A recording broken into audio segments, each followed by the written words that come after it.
করার কোনো উপায় নেই আরেকটা বাকি কি ঘটছে।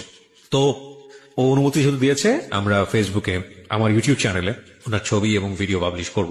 ওকে, শুরু করি আমরা ডলি, একেবারে ছোটবেলা যেখান থেকে আপনার শুরু করার আছে। আমরা 3 বোন 1 ভাই। আমি সবার ছোট, খুব আদরের আর অনেক দুষ্ট।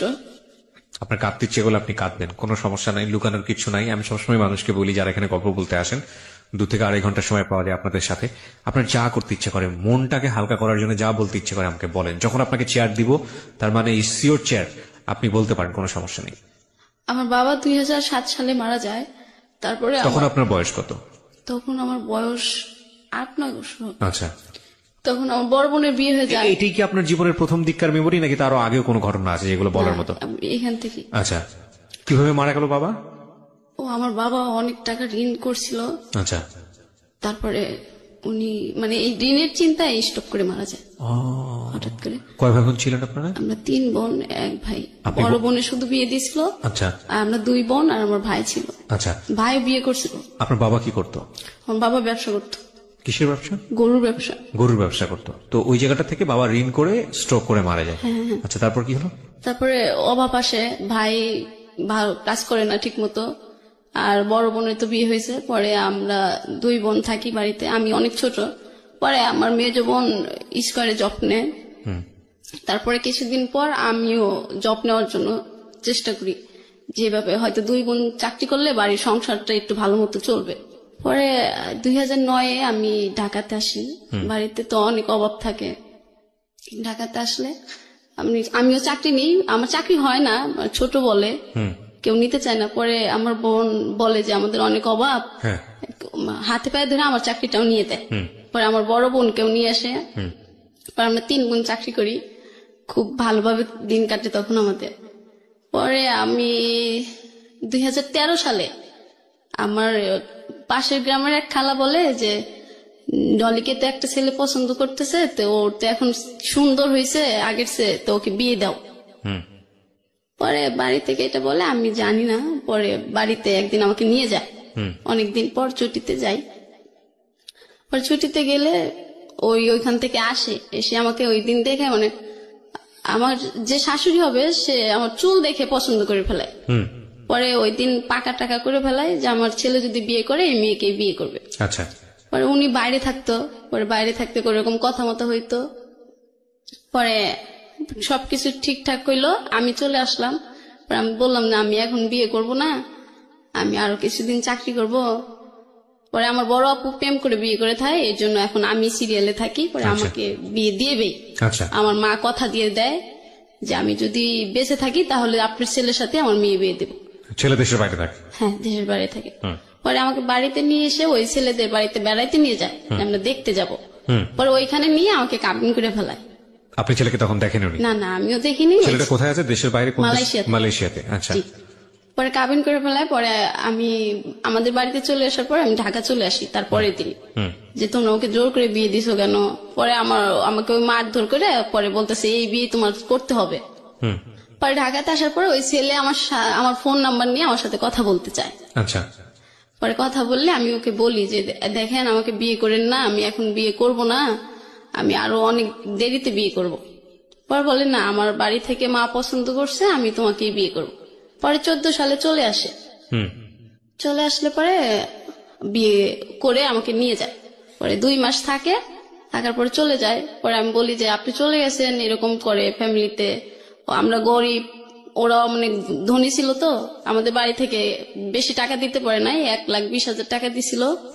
এটা বলে আমার শাশুড়ি বলে আমার বাড়ির সাথে আমার চেহারা মেলে না, ফকিরের মতো দেখা যায়। কি বলে এটা? আমার শাশুড়ি। আচ্ছা, এরকম কথা সবসময় বলে। আর ওই বাড়িতে কিছু হারাইলে বলে যে বউ চুরি করে বাপের বাড়ি দিয়েছে। তখন আপনার জামাইয়ের সঙ্গে দেখা হয়নি? আপনি না, জামাই আইছে। আচ্ছা, আসার পরে কি কথা? রেখে চলে গেল আবার। না, কিন্তু আসার পরে কি কথাবার্তা হলো, কেমন লাগলো জামাইয়ের সাথে? না, আমি ওনার সাথে তখন আমার ভালো কথা সম্পর্ক হয় নাই, কারণ আমি তো ওনাকে বিয়ে করবই না। আর ওনার অনেক বয়স ছিল তখন ওনার বয়স ছিল 32 বছর। তখন আপনার বয়স কত তখন? আমার বয়স ছিল তখন মনে হয় 20 এরকম হবে। কেমন বিষয়? আপনার কত সালে বিয়ে হয়েছে আপনার? 14 সালে। 14 সালে, আজকে হচ্ছে 19। ওইরকমই বলা চলে। হ্যাঁ, পরিণত বয়স তো ছিলেন মোটামুটি। আচ্ছা, কিন্তু আমি তো ওনাকে বিয়ে করবো না আমি বলছিলাম, তারপরে উনি বিয়ে করছে কেন?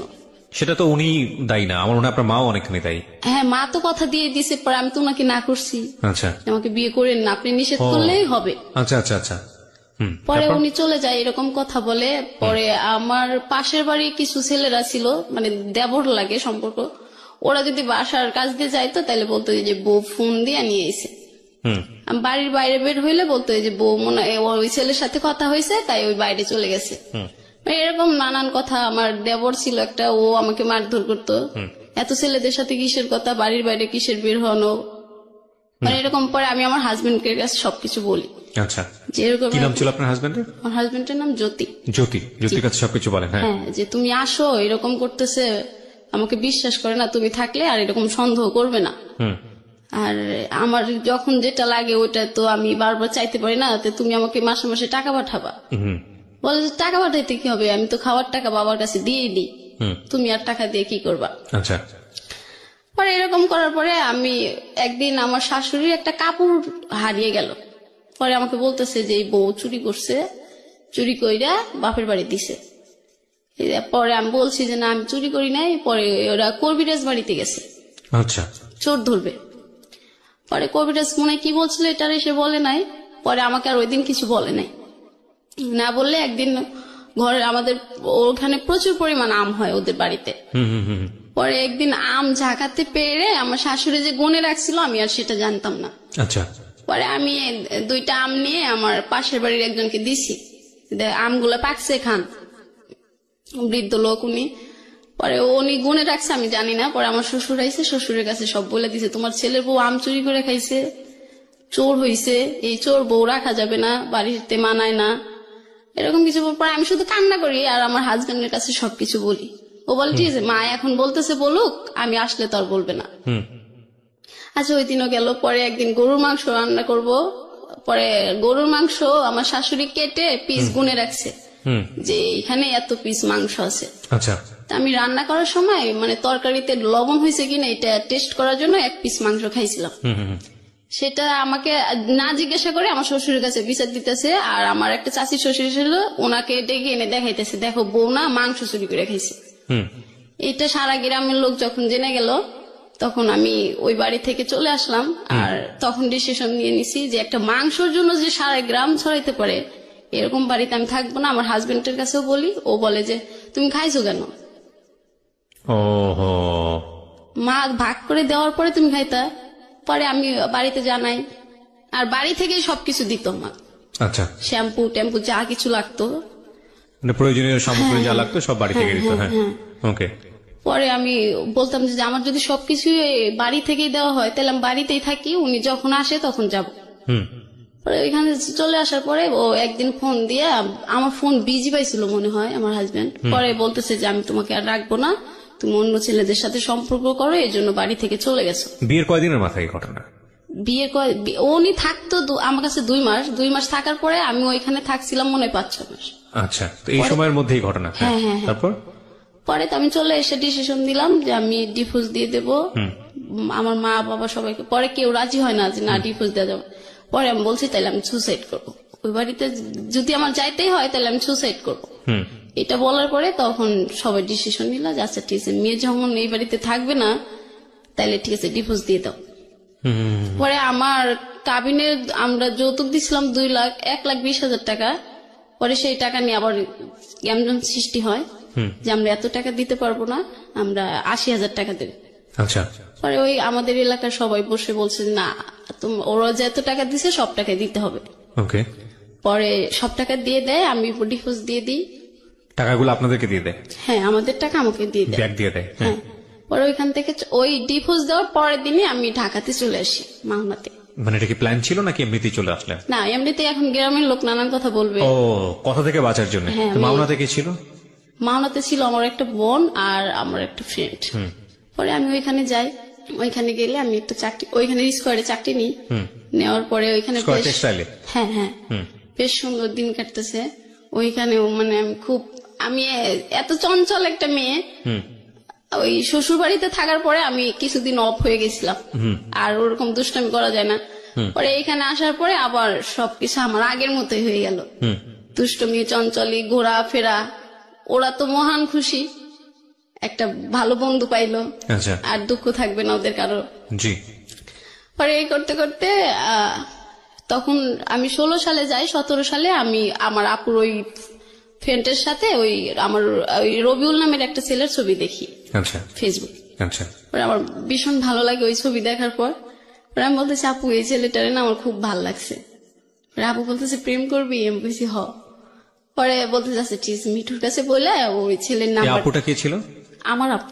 আপন? হ্যাঁ। আচ্ছা, পরে বলতেছে তুই প্রেম করবি? আমি বলছি হ্যাঁ। পরে বলতেছে আচ্ছা, মিঠুর কাছে বলে নাম্বার নিয়ে দেবো না। পরে মিঠু ভাই বলতেছে যে ওর নাম্বার তো আমি এখন দিতে পারবো না, তুই ওর আইডি নাম্বার। মিঠু ভাইটাকে? ওই ছেলের ফ্রেন্ড। তো মিঠু ভাইয়ের সঙ্গে আপনার বোনের কি সম্পর্ক? আমার বোনকে পছন্দ করতো ওই ছেলে। মিঠু? হ্যাঁ। আচ্ছা, তো তার বন্ধু হচ্ছে এই রবিউল? হ্যাঁ। ওকে, তো মিঠুর সাথে আপনার বোনের সম্পর্ক তখনও ছিল? না, তাহলে কথা বলতো ফোনে, মানে আচ্ছা। আমার আপুকে ভালোবাসতো, আপু ভালোবাসতো না। ওকে, ঠিক আছে, তারপর? তারপরে আমি ওর আইডি নাম্বারটা নিয়ে মেসেঞ্জারে কিছুদিন কথা বলি, অনেক কয়দিন। ও ওর নাম্বারটা দিতে চাচ্ছে না। পরে একদিন আমি মেসেঞ্জারে ফোন দিই। পরে আমি বলি, আচ্ছা আপনি কি সমস্যা, আপনি কথা বলতে চান না কেন? পরে বলে যে না, আমি যদি প্রেম করি তাহলে তো টাকা লাগবে, আমি তো কোনো কাজ করি না, এই জন্য আমি কারোর সাথে প্রেম করি না। আমি বলছি কেন, প্রেমের চেক টেক খাইছেন নাকি? পরে কয় হ্যাঁ, একটা মেয়েকে ভালোবাসতাম, ওই মেয়ের বিয়ে হয়ে গেছে, এরপরে আর প্রেম করি না, আর প্রেম করতে তো টাকা লাগে। পরে আমি বললাম যে ঠিক আছে, তাইলে তুমি আমার বয়ফ্রেন্ড হও, আমি তোমার গার্লফ্রেন্ড হই। কয় না, এটা হবে না, আমি তোমার গার্লফ্রেন্ড হই, তুমি আমার বয়ফ্রেন্ড হও।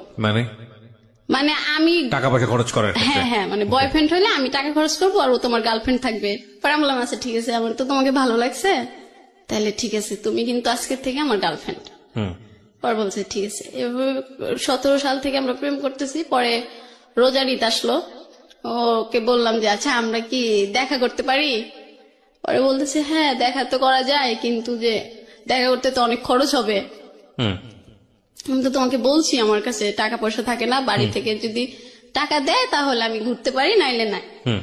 পরে আমি বলছি যে তুমি চিন্তা করো কেন, তুমি তো আমার গার্লফ্রেন্ড, আমি তো তোমার টাকা খরচ করতে দেবো না।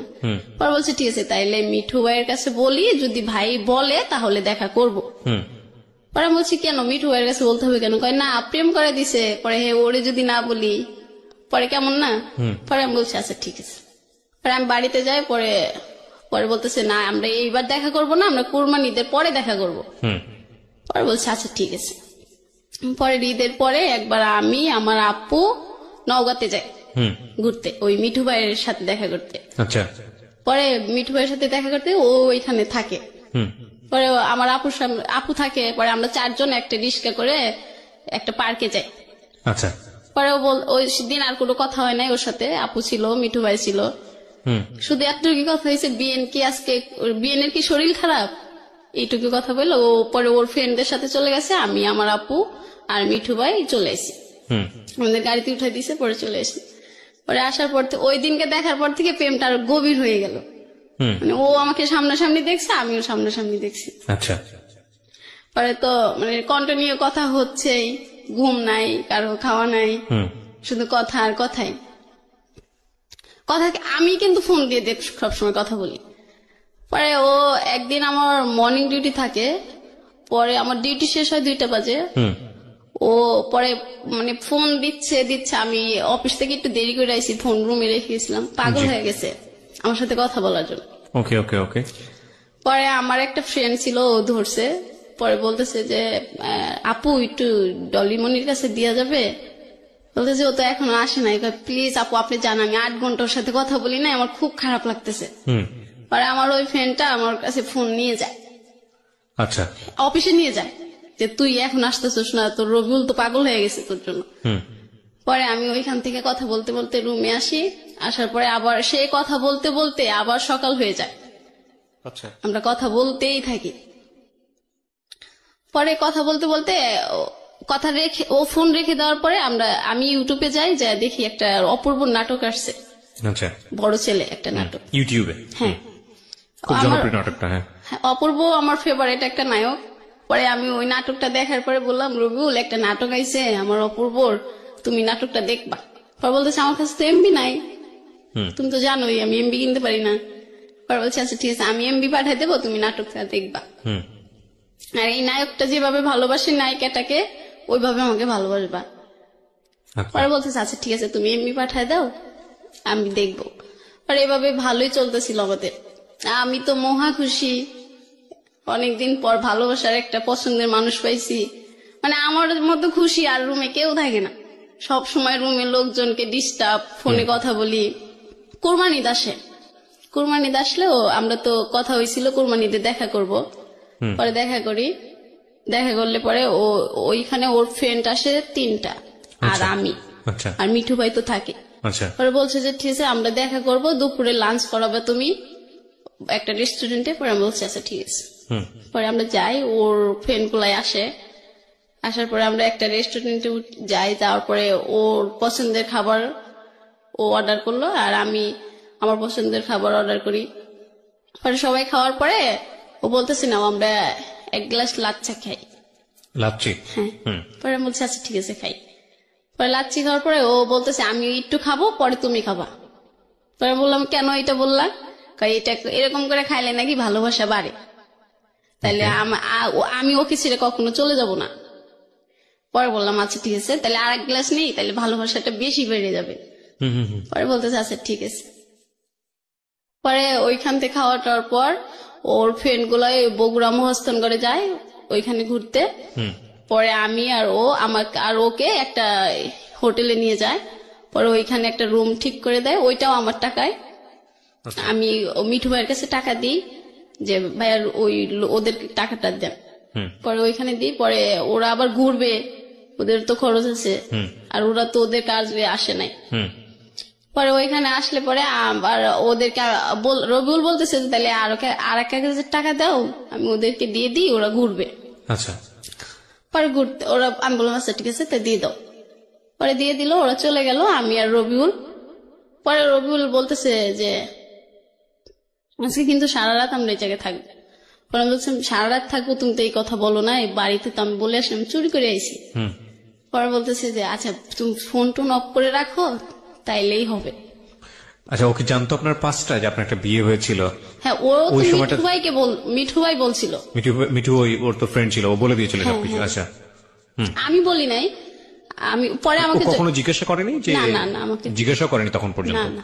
আচ্ছা তারপর? ও পরে ওই সময় জিজ্ঞেসছিল কি ব্যাপার, তো আমাকে পছন্দ হচ্ছে না তোমার? পরে আমি বলছি হ্যাঁ হয়েছে তো। পরে বলতেছে তাইলে আমার কাছে আসো না কেন? আমি তো তোমার কাছেই একটা রুমের ভিতর আছি। পরে বলতেছে তো আমার সাথে তুমি থাকবা। পরে ও এটা বলতেছে নাইলে নাকি আমি ওকে ভালোবাসি না, অনেক কথা বলতেছে। পরে আমি বললাম আচ্ছা ঠিক আছে তুমি মানে আমি ঠিক বুঝিনি, মানে কিসের শর্ত দিয়েছে ও? আমি ওর সাথে না থাকলে আমি নাকি ওকে ভালোবাসি না। মানে ও আপনাকে বলছে নাইট স্টে করার জন্য ওর সঙ্গে? হ্যাঁ তারপর? পরে আমি রাজি হইলাম, পরে আমরা ওইখানে থাকলাম দুজন। ওই দিন সারা রাত বৃষ্টি হয়েছিল। পরে ও বলছিল যে এই বৃষ্টি সাক্ষী আমাদের ভালোবাসা। হুম। পরে আমি বলছি যে এগুলো তো সবই মনে থাকবে তোমার? পরে বলতেছে হ্যাঁ সবই মনে থাকবে আমার। পরে থাকার পরে পরে আমি বলতেছি আমার কিন্তু আগে বিয়ে হয়েছিল। ও বলছে ভাই মজা করো না তো, এখন ঘুমিয়ে পড়ো। পরে এটা বলার পরে আমি আর একবার বলি নেই, যেটা কিন্তু সত্যি। হুম। পরে ওইখান থেকে সকালবেলা হয়, পরে আমরা দুজন বের হয়ে যাই। না কিন্তু এখানে আমার কথা আছে, এটা হচ্ছে এই ছেলেটার ফ্যামিলি ব্যাকগ্রাউন্ড সম্পর্কে আপনি জানতেন? ডিটেল জানতেন? আপনি যে রাতের বেলা স্টে করার যে ডিসিশনটা নিলেন, এটা তো সম্ভবত কোনো একটা হোটেলে, রাইট? আচ্ছা, তো এরকম একটা জায়গায় আপনি তার সাথে স্টে করার ডিসিশন নিচ্ছেন, এটা তো ভালোবাসেন তাকে, ঠিক আছে, বাট নিজের জায়গাটা থেকে কোনো ধরনের কোনো কনফিউশন অ্যারাইজ করেনি? কখনো কোনো ভয় তৈরি হয়নি? বা আপনি যে কাজটা করতে যাচ্ছেন এটা তো অনৈতিক কাজ, এরকম কখনো মনে হয়নি ওই হ্যাঁ সময়টা? হয়েছে, কিন্তু আচ্ছা। ও আমাকে বলছে যে এটা যদি না করি তাইলে ও মনে করবে যে ওকে আমি ভালোবাসি। আচ্ছা, তো যে কারণে আপনাকে এই প্রুফটা দিতে হবে। তার আগে মিঠু ওকে বলেছিল যে আপনি বিবাহিত, এবং সে বিবাহিত ব্যাপারটা আপনি ওকে যখন বললেন, তারপরে সে বলল যে ফান করো না, মজা করো না, ঘুমিয়ে যাও। তার মানে আপনাদের মধ্যে এই ধরনের অনৈতিক সম্পর্ক হবার পরে ডিসকাশন এগুলো। তারপর কি হলো? তারপর সকাল হইলো, পরে আমরা দুজন ফ্রেশ হলাম, হয়ে পরে আমরা ওইখানে একটা পার্ক আছে, সকালবেলা সবাই যায় ওইখানে। আর ওইখানে যায় সবাই আবার ফোন দিয়ে আবার আমরা ওর 4টা ফ্রেন্ড আবার এক হইলো। হওয়ার পরে আমরা সকালে নাস্তা করলাম। নাস্তা করার পর পরে আমি বললাম ঠিক আছে তাহলে এখন আমি আবার এইখান থেকে ঢাকা ব্যাক করব, বাড়িতে তো যাওয়া যাবে না। হ্যাঁ বাড়িতে তো যাওয়া যাবে না, তাই আমি ঢাকাতে যাই। পরে বলছে আচ্ছা ঠিক আছে তুমি ঢাকাতে যাও। পরে আমাকে একটা গাড়িতে উঠাই দিল, পরে আমি ঢাকাতে চলে আসি। পরে ওকে আবার টাকা দিয়ে আসি, ও বাড়িতে যাবে, আমি টাকা না দিলে তো যেতে পারবো না। মানে বাড়িতে যাওয়ার পর্যন্ত টাকা ছিল না এই ছেলের কাছে? টাকা ছিল কি না, ছিলই না মনে হয়। তো আপনি ওকে কি থেকে ভালোবেসেছিলেন? শুধু একটা ছবি দেখি? আর ওর অনেক ভালো মনে হইতো আমার কাছে। কেন মনে হতো? কেন হয়তো ও সবসময়, আমি যদি কিছু মিথ্যে কথা বলি ও সব বলতো পচা কথা বলতে হয় না, পচা কথা বললে আমাদের ভালোবাসাটা মনে হয় শেষ হয়ে যাবে। মানে অদ্ভুত বিষয়, একটা ছেলের আপনি ছবি দেখলেন, তাকে পছন্দ করলেন, তার সাথে আপনি ফার্স্ট মিটে আপনি ধরনের একটা সম্পর্ক করে ফেললেন। না আমাদের তো আগে দেখা হয়েছিল। মানে দেখা হয়েছিল, তার মানে একটা প্ল্যান ছিল একদম পুরোপুরি যে আপনি বগুড়াতে যাচ্ছেন ওর সঙ্গে দেখা করার ওর জন্য। সঙ্গে দেখা করতে যাচ্ছি। হ্যাঁ। বগুড়াতে কেন গেলেন দেখা করতে? ও তো এইখানে আসতে পারবে না, ওর বাড়ি ছিল কোথায়? ওর বাড়ি নওগাঁ। নওগাঁ থেকে ও বগুড়াতে আসতো? হ্যাঁ। আর আপনি সিরাজগঞ্জ থেকে? বগুড়াতে যাইতাম। মানে দুজনের জন্য একটা মিডল পয়েন্ট বেছে নিয়েছেন। হ্যাঁ হ্যাঁ গিয়ে আপনারা কোন একটা হোটেলে থাকতেন। হ্যাঁ ওকে, তারপর কি হলো? আপনি পাশে ওরা যাওয়ার ভাড়া দিয়ে দিলেন। হ্যাঁ, তারপর? হ্যাঁ। পরে ওরা বাসায় চলে গেল, মানে আমি ঢাকাতে আসলাম। পরে আমার আপু তো একটু রাগী, আপু বুঝতে পারছে যে আমি ওর সাথেই ছিলাম। পরে আপু আমার সাথে আর কথা বললো না, কথা না বলে আমার ফ্রেন্ড পরে বলতেছে যে তুই কালকে সারা রাত ফোন বন্ধ করে রাখছিলি, সবাই তো খুব টেনশন করছে, তুই সকালবেলা ঘুম থেকে উঠে চলে গেছিস। মানে বলছে আমার দোষ নাই রে, ও না আমাকে ফোন বন্ধ করতে কইছিল, এই জন্য ফোন। মানে হে যা বলতো আপনি মোটামুটি চোখ বন্ধ করে সেগুলি করতেন। তারপরে বলতেছে যে এখন আর কথা বলিস না, তাইলে কিন্তু তোরে মারবে। কে মারবে? আমার বোন। আচ্ছা। তারপর হচ্ছে আচ্ছা ঠিক আছে কথা বলবো না। পরে বলতেছে ঘুমিয়ে পড়, রাত্রে তো ডিউটি আছে। হ্যাঁ, তো বড় বোনই বলছে প্রেম করার জন্য, আবার বড় বোনই গায়ে হাত তুলতেছে, আমি ঠিক বুঝলাম না। বড় বোন তো জানে না যে আমি ওর সাথে দেখা করে রাত্রে থাকবো। তো বড় বোনকে ওটা ফান করে বলেছিল? ফান করে বলছিল কিনা তা জানি না, তবে আমি তো সবসময় বলতাম যে আপু একটা সুন্দর ছেলে হইলে আমি প্রেম করবো। মানে আমার কাছে যেটা মনে হচ্ছে one kind of mysterious thing, because বড় বোন ইন্সপায়ার করতেছে সম্পর্ক করার জন্য, আবার সে যদি বাইরে নাইট স্টে করে তখন বড় বোন আবার গায়ে হাত তুলবে, মানে অদ্ভুত রকমের ব্যাপার স্যাপার। ওকে, তারপরে বললো যে রাত্রে ডিউটি আছে, তাহলে এখন ঘুমিয়ে পড় ফ্রেশ হয়ে। পরে আমি আবার বললাম আচ্ছা ঠিক আছে তুই ঘুমাই, আপুর কাছে যাই একবার। বড় আপুর কাছে? মানে এটা আপনাকে কে বলছে ঘুমিয়ে পড়ার কথা? আমার ফ্রেন্ড। ফ্রেন্ড বলতেছে? ফ্রেন্ডের সঙ্গে থাকতেন আপনি? ও একই জায়গায় চাকরি আমরা করতেন? এক রুমে 6 জন থাকি, আমরা রুমমেট। ও 6 জন থেকে আপনারা গার্মেন্টস এ কাজটা করতেন? হ্যাঁ হ্যাঁ। মানে সবাই মানে একসাথে? প্রত্যেকটা রুমে 6-7 জন করে থাকে। সবাই একই গার্মেন্টস এ কাজ করতেন? হ্যাঁ হ্যাঁ হ্যাঁ। আচ্ছা ঠিক আছে, তারপর? পরে আমি বলতেছি না আপু মন খারাপ থাকলে আমার ভালো লাগে না, যাই। তারপরে আমি আপুর কাছে যাই, পরে আপু ভাত রান্না করে মনে হয়। পরে আমার বলতেছে তুই যদি আমার শরীরে টাচ করেছ আমি কিন্তু পাতিল মাতিল সব ফালাই দেবো। পরে আমি বলতেছি আপু আচ্ছা আর কোথাও যাবো কিন্তু ফোন অফ করবো না, যাও, তোমাদের আর টেনশন দেবো না। পরে কইতেছে এবারের মতোই শেষ তো? পরে বললাম হ্যাঁ এবারের মতোই শেষ। পরে বলতেছে আচ্ছা তাহলে যা খাবার খায় ঘুমিয়ে পড়। পরে আপু যখন ক্ষমা করে দিল তাইলে তো আমি আরো খুশি। পরে রুমে আসলাম, রুমে এসে ঘুমাইলাম না, রবিউলের সাথে আবার কথা বললাম। পরে ও বলতেছে কেউ কিছু বলছে? বলছি যে হ্যাঁ আপু একটু রাগ করছিল, এখন আপুর রাগটা কমছে। পরে বলতেছে ঠিক আছে তাইলে তুমি এখন ঘুমাও, তোমার তো রাত্রে অফিস আছে, আমিও ঘুমিয়ে পড়বো। পরে বললাম আচ্ছা ঠিক আছে তাইলে ঘুমাও। পরে ও আবার রাত্রে কথা বলতে পারতো না, ওর ফ্যামিলি পাশের রুমে ওর মা থাকতো, খুব চুরি করে কথা বলতে হতো। পরে আমি সকালবেলা আবার অফিস থেকে আসলাম, অফিস থেকে আসার পর আবার কথা শুরু করে দিলাম। মানে এভাবে কথা বলতে বলতে দেখা যেত যে আমার বেতনের টাকা পুরো শেষ হয়ে যেত। আচ্ছা, তারপর আপনি কথা বলেই যাচ্ছেন? তারপর আমি কথা আমার ফ্রেন্ডের কাছে বলতাম যে দেখ এই মাসে কিন্তু আমার টাকা শর্ট পড়ে যাবে, তুই কিন্তু টাকা দিবি। পরে ও বলতেছে ঠিক আছে তুই কথা বলগা যা। পরে বাড়িতে টাকা দিতে পারতাম না, মা বলতো কি ব্যাপার আমার মেয়ে তো এরকম না, আর যাই কিছু করুক আমার মেয়ে তো আমাকে টাকা পাঠায় প্রতি মাসের 1 তারিখ হইলে। আচ্ছা, এখন টাকা পাঠাও না কেন? পরে বলতেছি মা এখন না একটু সমস্যা হয়েছে, আমার খালি মজা খাইতে ইচ্ছে করে, আমি দোকানে অনেক টাকা ঋণ করে ফেলাই, এই জন্য আমি টাকা দিতে পারতেছি না। আচ্ছা ঠিক আছে মা সামনের মাস থেকে আমি তোমাকে দিয়ে দেবো, যাও। মিথ্যা কথা বলতেন? হ্যাঁ। পরে মিথ্যে কথা বললাম, মা পরে মনে করলো যে এটাই মনে হয় ঠিক, আমার মেয়ে তো মিথ্যে কথা বলে না, কিন্তু মা তো আর জানে না আমি প্রেমে পড়ছি। পরে আবার রবিউল আমাকে ফোন দিয়ে বললো যে তুমি কি আমার সাথে আবার দেখা করতে পারবা? পরে বলছি যে এখন সেদিনকে তোমার সাথে দেখা করে আসলাম, আবার এখন যাব, আমার কাছে তো এখন আর স্যালারি তো হয়ে গেছে 1 তারিখে হবে, আর কিছুদিন পরে দেখা করি তাহলে হাতে বেশি টাকা হবে, তখন দেখা করে আসবো, আর তোমার পছন্দের খাবারগুলো কিনে নিয়ে যেতে পারবো। পরে বলতেছে না, আমার পছন্দের খাবার কিনতে হবে না, তুমি আসো। পরে আমি বলছি না, তুমি ওই দিনকে আমাকে বলছো তোমার কালো আঙ্গুর পছন্দ, আমি এবার গেলে পরে অনেকগুলো আঙ্গুর কিনে দিয়ে আসবো, তুমি বাড়িতে নিয়ে খাবা। পরে বলতেছে তুমি আসবা কি আসবা না, আমি তোমার কাছে আঙ্গুর চাইছি?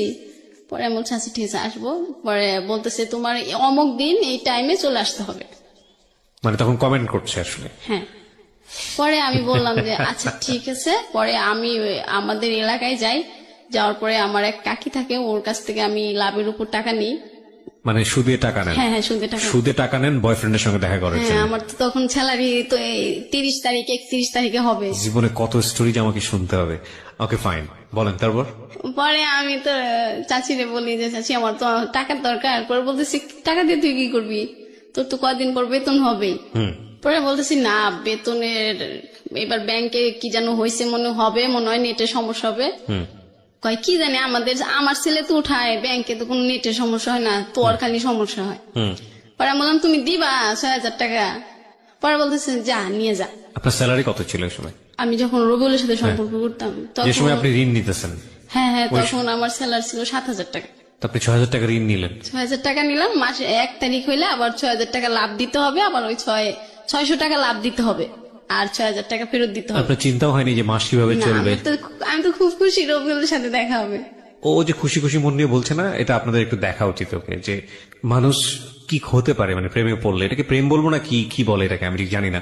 যাই হোক, আমার বলার জায়গাটা অনেক পরে আসবে। তবে আপনারা যদি ভিডিওটা দেখতে চান, আপনারা আমার পার্সোনাল যে ইউটিউব চ্যানেল আছে সেখানে আসবেন, www.youtube.com/RJKebriafm, RJKEBRIAFM, গিয়ে চ্যানেলটিতে আপনি সাবস্ক্রাইব করবেন। ওনার ভিডিও আমি দিয়ে দিয়েছি। ওকে বলেন তারপর। পরে আমি টাকা নিয়ে ওইখান থেকে আবার আমার ভাইয়ের মেয়ের সাথে দেখা হয়। পরে বলতেছে তুমি বাড়িতে না, যে এখানে কি করতেছো, যারাও দাদির কাছে গোয়া দি তুমি বাড়িতে আইসো। আমি বলতেছি ও কিয়া, তোমাকে আমি টাকা দেবো, কিন্তু মার কাছে বললো না আমি বাড়িতে আইসি। পরে কইতেছে তাহলে বাড়িতে আসো। পরে আমি বাড়িতে যাই, শুধু 1 গ্লাস পানি খাই, আবার চলে আসি, যে মা আসলে তো আমাকে আর যেতে দেবে না, মা না আসার আগে আমার পলাইতে হবে। মা নানির বাড়ি ছিল। পরে আমি ওইখান থেকে টাকা 6,000 নিয়ে চলে আসি। আচ্ছা। আবার সিরাজগঞ্জ আসি ওইখান থেকে বগুড়াতে যাওয়ার জন্য। আচ্ছা। পরে ওর জন্য অনেক কিছু কিনি, আপেল কিনি, কালো আঙ্গুর গুলো কিনি, তারপর কমলা থাকে। পরে ও সিগারেট খাইতো না, সেন্টার ফুড খাইতো, আমি ওগুলা কিনে নিই অনেকগুলো। পরে ও টক খাইতে পছন্দ করে, আমি ওই যে বার্মির আচার গুলা থাকে ওগুলা অনেকগুলো কিনে নিই। কিনে নিয়ে যাই, ওটা আমি সিরাজগঞ্জ থেকে কিনি, কারণ ওর সামনে গেলে যদি না কিনতে দেয়। আচ্ছা। এই জন্য আমি ওইখান থেকে কিনে নিয়ে যাই। পরে ও আমার জন্য ওইখানে দাঁড়া থাকে, আবার সেই মিঠু ভাইকে নিয়ে আসে। পরে আর বলতেছে যে চলো আমরা আজকে 3 জন একসাথে ঘুরবো একটা রিস্কে। পরে আমি বললাম আচ্ছা ঠিক আছে চলো। পরে এগুলা দেখে মিঠু ভাই বলতেছে তুই কি প্রেমে পড়ছোস না কি করছোস? আমি কই কেন? কই তুই তো দেখতেছোস এখন সবকিছু ওকে দিয়ে দিবি। আর আমি বলছি না, ওকে সবকিছু চাই নাকি যে ওকে সবকিছু দিয়ে দেবো? পরে কইতেছে আচ্ছা দে, এগুলা আমি নিয়ে ঘুরি আর খাই, তুই ওর সাথে প্রেম কর। পরে আমি বলছি ঠিক আছে তাহলে আপনি যান।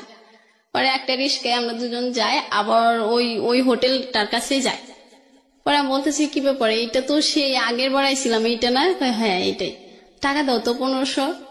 পরে আমি বলছি টাকা কি করবা? কয় দাও, তুমি এখানে দাঁড়া থাকো, 1 লিটারের একটা পানির বোতল নাও। পরে আমি ওকে টাকা দিই, ও দাদারে ফোন দেয়, কি বলে তা তো আমি জানি না, মানে জিজ্ঞাসা করছিল যে এখানে কেমনে কি বলবো আমি, হোটেল আলাক। পরে ও রুম টুম ঠিক করে আমাকে বলতেছে আচ্ছা ঠিক আছে আসো। কই আমার উপরে একটা ফ্রেন্ড আছে, ও তোমাকে দেখবে। আমি বলছি তুমি তো সবসময় বলো, ও আমাকে সবসময় বলতো আমি নাকি কাক পাখি, আমি কালো তো এই জন্য। তুমি সবসময় আমাকে কাক পাখি বলো, এটা বলে দাও যে আমার কাক পাখি আইছে। পরে না কয় তুমি তো এখন একটু কোকিলের মতো সুন্দর হইতেছো, এই জন্য দেখতে চাইছে। পরে আমি যাই, গেলে পরে ও ফ্রেন্ড দেখি ওই রুম, ফ্রেন্ড না ওইখানকারই একটা লোক বিছনা টিছনা ঠিক করে দেয় ওইখানে।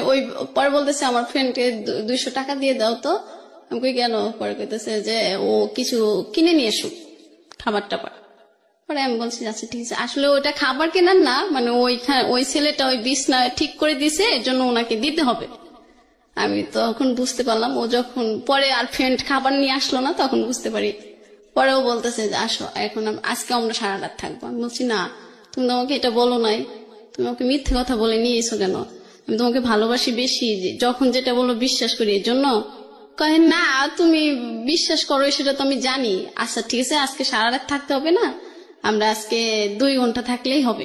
ওরা বলছে তুমি অসুস্থ, তারপরে দেখা করতে চাইছো, আমি এর জন্য আইছি, তুমি অসুস্থ দেখতে আইছি। বলতেছে না, ওইটা আমি মিথ্যে কথা বলছি, আমার অসুখ না। পরে আমি বলছি আচ্ছা ঠিক আছে, আজকের থাকাই কিন্তু তোমার সাথে আমার শেষ থাকা। পরে বলতেছে তুমি এই কথা বললে কেন? পরে ও এমন অভিনয় করতেছে, মানে ও আমাকে এমন এত ভালোবাসে যা আমি, মানে আমাকে আমার ফ্যামিলির কেউ এত ভালোবাসে না। পরে আমার স্কার্ফে পিন ছিল, ওইটা দিয়ে ও হাত কাটতে শুরু করতেছে যে তুমি যদি আমার সাথে না থাকো তাইলে কিন্তু আমি দেখো তোমার সামনে কি করি। পরে এটা দেখার পরে আমি বলছি আচ্ছা ঠিক আছে, এরকম করো না, কিন্তু আজকের থাকায় কিন্তু তোমার সাথে আমার শেষ থাকা, আর কখনো বলবা না আসলে দেখা করব, কিন্তু আমরা এই ধরনের সম্পর্ক করবো না। পরে বলতেছে আচ্ছা ঠিক আছে। পরে ওইখানে থাকার পরে ওইখানে মনে 3-4 ঘন্টা থাকলাম। পরে মা আমাকে ফোন দিল যে কি ব্যাপার, তুমি নাকি বাড়িতে আইছিলা, কই গেছো? পরে আমি বলছি আমার একটা ফ্রেন্ডের বাসায় আইছি, একটু দরকারে আমি আসতেছি। পরে ও বলতেছে ফোন অফ করতে বলছি না, আমি না আজকে ফোন অফ করবো না, আমি বাড়িতে চলে যাব, আজকে থাকবো না। পরে এটা বলার পরে বলতেছে যাও, এই যে তুমি যে চলে যাচ্ছ, এটা যাওয়ার পরে 10 বার ভাববা। পরে আমি বলছি আচ্ছা ঠিক আছে, ভাবলে ভাববো, তুমি আমাকে গাড়িতে উঠায় দাও।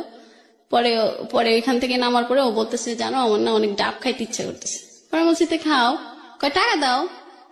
পরে আমি কই ও তোমার কাছে তো টাকা নাই। পরে 2টা ডাব কিনি, ওই মিঠু ভাইয়ের দিই একটা, ও খায় একটা। ও আমাকে বলে না যে তুমি খাবা। ওর বাড়ি কোথায় যেন ছিল? বাড়ি নওগাঁ। পুরো নওগাঁর দুর্নাম হয়ে যাচ্ছে আজকে, আমি সরি টু সে। ওকে। পরে আমি ওইখান থেকে গাড়িতে উঠি। পরে ও বলতেছে যে চলে যাচ্ছ? আমি কই হ্যাঁ। পরে বলতেছে চলে যাওয়ার আগে কি যেন দেও, তুমি ওইটা দিবা না? পরে আমি বলছি ও হো সরি, আচ্ছা ঠিক আছে, তাহলে কয় টাকা দেবো? পরে বলতেছে আচ্ছা 100 টাকা দাও, তাই ট্রেনে যাবো আজকে, ট্রেনে বেশি টাকা লাগবে না। পরে বলছে আচ্ছা ঠিক আছে নাও। পরে বলতেছে তুমি যাই ফোন দিও, আমার ফোনে কিন্তু টাকা নেই। পরে আমি বলছি আচ্ছা ঠিক আছে, আমি বাড়িতে যাই, যদি আমি দোকান খোলা পাই তাহলে আমার ফোনেও লোড দেবো, তোমাকেও লোড দিয়ে দেবো। পরে বলছে আচ্ছা ঠিক আছে যাও। পরে ওইখান থেকে আসার পরে বাড়িতে আসলাম, মা তো সেই রকম মানে বকা রেডি করে বসে আছে, মানে আমি আসা মাত্রই শুরু করবে। পরে আমি একটা বাড়িতে আসতে আসতে আমার ওই দিনকার রাত 9টা-10টা বেজে যায়। পরে পাশের বাড়ির একটা দাদিকে নিয়ে ঘরের ভিতর ঢুকি, আচ্ছা, যে দাদি থাকলে আর মা বকবে না। পরে আমি নিয়ে গেলাম দাদিকে। পরে বলতেছে যে কই গেছিলি? পরে আমি বলছি যে আমার একটা ফ্রেন্ডের বাসায়। পরে বলতেছে আর কোনদিন যাবি, এত রাত পর্যন্ত থাকবি? পরে বলছি না, এই একটা কাজ ছিল তো এর জন্য, আর তো থাকবো না। পরে মা বলতেছে ঠিক আছে খায় দেয়, ঘুমায় পড়ার, কালকে বাড়ির বাইরে বের হবি না। পরে আমি বলছি আচ্ছা ঠিক আছে। পরে তো ওই রুমে শুয়ে থেকে ওর সাথে কথা বলতেছি, মা তো বুঝতে পারছে যে ফোনে কথা বলি। পরে বলতেছে কি ব্যাপার, এত রাতে কার সাথে কথা বলা হয়? পরে আমার ভাইয়ের মেয়ে ছোটটা, ও বলতেছে দাদি তোমার মেয়ে না প্রেম করে জানো? প্রেম করে মানে? হ ওই যে খালি রবিউল করে। এই রবিউল আঙ্কেলটা যে কেডা দাদি, এইটা তো আমি বুঝতে পারলাম না। ওকে। পরে মা একদিন কইতেছে দেখি তোর রবিউল কোন রাজপুত্র যে তুই তার জন্য সবকিছু করে ফেলতেছস। পরে মাক দেখায়, আমার ভাই মানে সবাই দেখে, আমার এলাকায় যারা যারা আমাকে বিয়ে দিতে চায় এখন সবাইকে আমি দেখাই যে এই ছেলে ছাড়া আমি কাউকে বিয়ে করবো না। পরে বলে কেন, এই ছেলে আবার তোর এত ভালো হয়ে লেগে গেল কবে থেকে? কিভাবে দেখান? ছবি দেখান? হ্যাঁ ছবি দেখাই। পরে ছবি দেখে সবাই পছন্দ করে ফেলায়, অনেক সুন্দর। পরে সবাই পছন্দ করে বলে আচ্ছা ঠিক আছে তাইলে ছেলেকে বলো বিয়ে। কি করতো? পড়াশোনা করতো ওই সময়? পড়াশোনা শেষ করছে, পরে কিছু করে না, বেকার জীবন যাপন করতেছে। আচ্ছা, ফ্যামিলিতে কে কে ছিল ওর? ওর 3 বোনরা আর বাবা মা আর ও। আচ্ছা, ওই বড় ছিল? বোন বড় ছিল, তারপরে ও, পরে আরো 2টা বোন আছে। আচ্ছা, তারপরে আমি তো সবাই দেখাই, সবাই পছন্দ করে, আমি আরো খুশি হয়ে যাই যে আমার আর কোনো সমস্যা নাই। এবার আমি ওকে বিয়ে করে ওই নওগাঁতে থাকবো খুব সুখে, আর নওগাঁর মানুষ যেভাবে কথা বলে ওইভাবে কথা বলবো। আমি আগে থেকে ওর কাছ থেকে শিখতে চাইতাম, ও বলতো না নওগাঁর কথা তোমার শিখতে হবে না। পরে মাকে বলতাম মা আমি কিন্তু নওগাঁতে থাকবো, তুমি আমার জন্য সবকিছু করে করে প্রতিদিনে পাঠায় দিবা। পরে বলতেছে দেখ তোর রবিউল তোরে কি বলে, মানে যে কেউ বলতো আমার রবিউল বলেই সবাই ওকে বলতো। পরে আমি ওই বাড়ি থেকে আবার ঢাকাতে চলে আসি, আমার ছুটি শেষ হয়ে যায়। জি। ঢাকাতে আসার পরে আমার ফ্রেন্ড জিজ্ঞাসা করতেছে কি প্রেম কেমন চলতেছে, আমাদের যে প্রেম তো খুব গভীর হয়েছে, এখন রবিউল আমাকে ছাড়া কিছু বোঝে না, আমিও রবিউল ছাড়া কিছু বুঝি না। পরে আমার ফ্রেন্ড বলতেছে এই অতি ভক্তি কিন্তু চোরের লক্ষণ হয়। পরে আমি বলছি যে এরকম কথা যদি তুই বলস তোর সাথে কিন্তু আমি কথা বলবো না। পরে কয়, আজকে আমার সাথে কথা বলা বন্ধ করে দাও, একদিন দেখি রবিউলই তোমাকে ছেড়ে চলে যাবে। পরে এটা বলার পরে আমি আমার ফ্রেন্ডের সাথে কথা বলি না 7 দিন। আমাকে কেউ কিছু রবিউলের কথা বললে আমি তাকে শর্ত দিয়ে দিই আজকের থেকে আগামী 7 দিন যতদিন না হবে ততদিন আমার সাথে কথা বলবো না। আচ্ছা, এটা বললে আর রবিউলের সম্পর্কে কেউ বাজে কথা বলতো না। আপনার শুনতে ভালো লাগতো না? হ্যাঁ, আমার শুনতে ভালো, কেন ওরা এরকম কথা বলবো, ও তো অনেক ভালো একটা ছেলে, ভালো মনের মানুষ। পরে এরকম করতে করতে ও আবার বলতেছে যে ডলিমণি তুমি কি আমার সাথে আবার দেখা করবা? বলছি না, এইবার দেখা করলে অনেক সমস্যা হবে, এইবার যাওয়া যাবে না। পরে বলতেছে না আর একবার আসো। পরে বলতেছি কেন? ও পরে ওর সাথে যদি আমার কিছু হইতো তাহলে আমরা 2 সেকেন্ডের বেশি রাগ করে কারোর সাথে কেউ থাকতে পারতাম না। আমরা ফোনের নাম্বার সিম অফ করে রাখতাম, কিন্তু মেসেঞ্জার চালু থাকতো। ও তো সমানে কাক পাখি, কোকিল পাখি, ময়না পাখি, টিয়া পাখি, এটা বললে আমার রাগ সব শেষ হয়ে যেত। যখনই দেখতাম ও কাক লিখছে, পরে তো আমার ফ্রেন্ডরাও হাসতো যে তোর এত ভালোবাসা কাক পাখি ডাকে, তুই কালো দেখে? আমি বলে আমি কালো দেখে তো কাক পাখি বলে। পরে বলতেছে যে ঠিক আছে, তোমার কাক পাখি দেখো, তোমার এই রাজপুত্র তোমার কাকের থেকে আর কি বানায়। পরে আমি একদিন বললাম আচ্ছা তুমি আমাকে এই কথা বলো, সবাই কিন্তু আমাকে অনেক কথা বলে, তুমি কাক পাখি বলো কেন? কয় আমার বন্ধুরা তো জিগেল, আমি এটাই বলি যে আমি যার সাথে প্রেম করি ও কাকের চিট্টু ফর্সা, কোকিলের মতো কালো। পরে আমি বলছি ও তাই না? পরে কইতেছে বাই দ্য ওয়ে, আপনি দেখতে মোটেও খারাপ না, এটা আমার যারা দেখছেন এখন ভিডিওতে তারা ভালো ওপিনিয়ন দিতে পারবে। জি বলেন, তারপর না, কি? ও তো আমাকে ভালোবেসে এটা বলতো। হ্যাঁ শিওর, আপনি সেটা এনজয় করতেন। হ্যাঁ হ্যাঁ হ্যাঁ হ্যাঁ, আমার ফ্রেন্ড গুলো একটু দ্বিমত করতো যে কেন এটা বলবে। পরে তো আমি আবার রাগ করতাম যে তুমি আর যদি এই কথা বলো, ও বলে যে আমি যতদিন তোমার সাথে সম্পর্ক করবো এটা বলেই ডাকবো, যখন আমরা বৃদ্ধ হব তখন এটা বলেই ডাকবো। রাইট। পরে আমি বলতেছি যাও, তোমার সাথে আর কথাই বলবো না। পরে আমি রাগ করে ফোনটা কেটে দিই। পরে আমার ফ্রেন্ডের ফোনে ফোন দিয়ে আমাকে একটা, তখন শাকিব খানের একটা ছবি বাড়াইছে সত্য কি, আর জিএমস এর একটা গান তোর প্রেমেতে অন্ধ হলাম কি দোষ দিবি তাতে। পরে এই গানটা আমাকে শোনায়, তারপরে আমার আবার রাগটা ভেঙে যায় যে ও মনে হয় আমাকে সত্যি ভালোবাসে, আচ্ছা ডাকে ডাক। পরে ওই গান বলার পরে আমি আমার ফোন থেকে ওকে ফোন দিই। পরে বলতেছে আমার ফোনে মিস কলের টাকা ছিল, তোমার বান্ধবীরে ফোন দিয়ে যে টাকাটা ফুরাইলাম, এটা জরিমানা কে দেবে? পরে আমি বলছি যে আচ্ছা বাবু আমি পাঠাই দেবো। পরে বলতেছে না তোমার টাকা পাঠাইতে হবে না, তুমি তো আমাকে ভালোই বাসো না, ভালোবাসলে কি রাগ করতা? পরে আমি বলছি না, আমার গার্লফ্রেন্ড এরকম কথা বলে না। পরে বলতেছে তাহলে তুমি কি ওই আমি যে বলছিলাম দেখা করবা দেখা করবা? পরে আমি বলছি যে তোমার ফোন দিলে কি এই কথা ছাড়া কথা থাকে না? পরে বলতেছে না, আমার ফোন দিলে এই কথা ছাড়া কথা থাকে না। পরে আমি বলছি যে আমি বললাম না আমার কাছে টাকা নাই, আর বাড়িতে অনেকদিন ধরে টাকা দিই না, মাকে এবার দিতেই হবে টাকা, আর কতবার 9-6 বোঝানো যায় মাকে। পরে বলতেছে যে ঠিক আছে আমি এবার দেখি টাকা ব্যবস্থা করা যায় কিনা। পরে আমি বললাম যে তুমি কই টাকা পাবা? কয় আচ্ছা আব্বার ওইখান থেকে টাকা চুরি করে দেখা যায় আসা যায় কিনা। পরে আমি বললাম যে ঠিক আছে তাহলে তুমি দেখো চুরি করতে পারো কিনা। পরে ও বলতেছে আচ্ছা, পরে ফোন দিয়ে বলতেছে যে হ্যাঁ ডলিমণি। আমি বলছি হ্যাঁ বলো। কইতেছে আমি না 1000 টাকা চুরি করতে পারছি। পরে আমি বলছি তোমার তো 1000 টাকা যাওয়া আসার ভাড়াই, তা আমার সাথে ঘুরবা কি? পরে বলতেছে না আসো।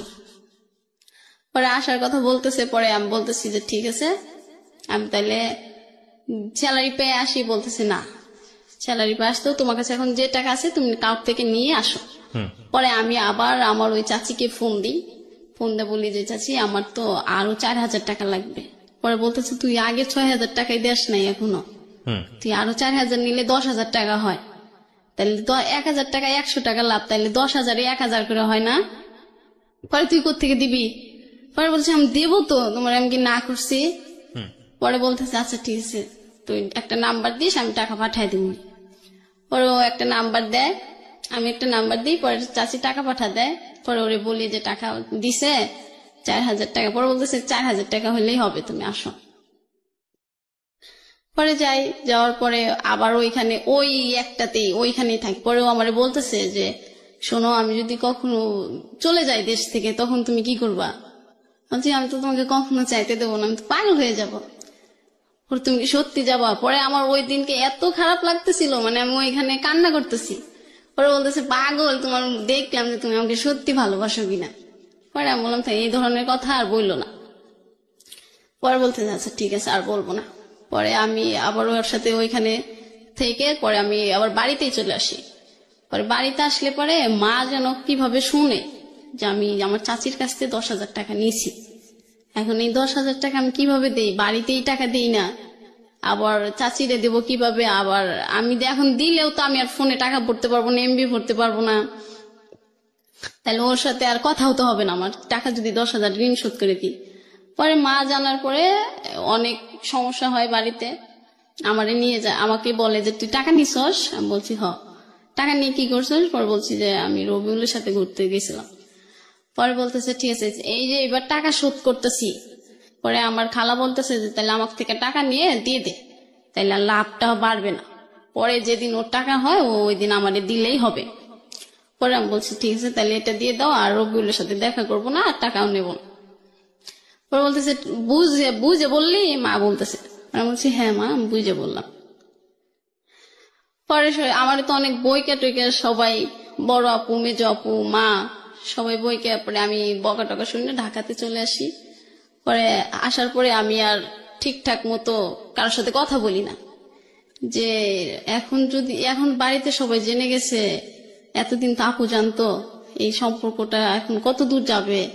যদি বাড়ি থেকে বলে যে তোকে অন্য জায়গায় বিয়ে দেবো, আমি তো রবিউলকে ছাড়া বিয়ে করতে পারবো না। মানে আপনি যতবারই ওনার সঙ্গে দেখা করেছেন মূল টার্গেটটাই ছিল আপনাদের মধ্যে এই যে অনৈতিক সম্পর্কটা, হ্যাঁ এটাই মূল টার্গেটটা ছিল। হ্যাঁ। আচ্ছা, এটা ওর জায়গা থেকে টার্গেটটা ছিল, বাট আপনি ও যখন এগুলো বলতো আপনি লাভ ছাড়া, যেহেতু আপনি তাকে অনেক বেশি ভালোবাসেন, আপনি না যে থাকতে পারতেন না। এবং আমি যেটা জানলাম যে 3বারের সম্পর্কের মধ্যে 3বার গেছেন আপনি, তার মধ্যে 2বারই হলো সুদের উপর টাকা নিয়ে। পরে আর ও মানে রাস্তায়, সারা রাস্তায় আমাকে আই লাভ ইউ বলতো, আর বলতো তোমাকে আমি অনেক ভালোবাসি, আমাকে তোমাকে ছাড়া কখনোই ও আপনার উইকনেসটা বুঝতো, আসলে আপনি কি পছন্দ করেন সেটা বুঝতো, বাট ওই সাথে সাথে ওর ইন্টারেস্টও বুঝতো। আমরা এখন পর্যন্ত স্টোরি শুনে সেটাই মনে হয়েছে, বাট সামনে কি হবে জানি না, শুনতে থাকি। তারপর তো আমি আসার পরে চুপচাপ থাকি, কারোর সাথে কথা বলি না। আর আমার জন্য কেন ভালো লাগে না কোনো কিছুতে, অফিস যেতেও ভালো লাগে না, কারোর সাথে কথা বলতে ভালো লাগে না, খাবার খেতেও ভালো লাগে না, মানে কেমন যেন লাগে। পরে আমি আমার ফ্রেন্ড বলতেছে কি ব্যাপার, যে মানুষটা সারাক্ষণ রুমে সবাই মাথায় করে রাখতো, তুই এখন কথা বলিস না কেন? পরে আমি বলতাম যে আমার ভালো কথা শুনলেও ভাল লাগে না, তুই এখান থেকে যা, তোর কাজ থাকলে তুই কাজ কর, আমার ডিস্টার্ব করিস না। পর বলতেছে আচ্ছা ঠিক আছে, তোর হাতে রান্না তো মজা, তুই খালি সবজিটা রান্না করে দিবি, আর কিছু করতে হবে না। আমি সবসময় রান্না করতাম, তরকারি রান্না না করলে ওরা কেউ খাইতো না। বলতাম যে না, এখন আমি রান্নাও করতে পারবো না। পরে ও বলতো যে তাহলে তুই তো শুধু মাছ ভর্তাটা করে দিলেই হবে, আমার ফ্রেন্ড বলতেছে, আর কিছু করতে হবে না। পরে আমি বলছি না কিছু করতে পারবো না। পরে ওরা বুঝতে পারে যে আসলে কি সমস্যা হয়েছে। পরে আমারে আর কিছু বলে না, যেহেতু আমি ওদের সাথে কথা বলতে চাই না। ওরা কি কি বলে আমাদের দেখে, আমি আর এইগুলা তাল দিই না। রবিউল ফোন দেয় খুব কম এখন। পরে আমি বলছি কি ব্যাপার, তুমি সারাদিন ফোন দিয়ে পাগল হয়ে যাইতে, আমার ফ্রেন্ডদেরকে ফোন দিতাম মেসেঞ্জারে সারাক্ষণ, জান ময়না পাখি পাগল করে ফেলাইতে, এখন ফোন খুব কম দাও কেন? পরে বলতেছি একটু টেনশনে আছি, একটা সমস্যার মধ্যে আছি। পরে আমি বলছি কি হয়েছে? কয় আছে একটা সমস্যা আছে। পরে আমি বলছি বলা যাবে না? বলতেছে না।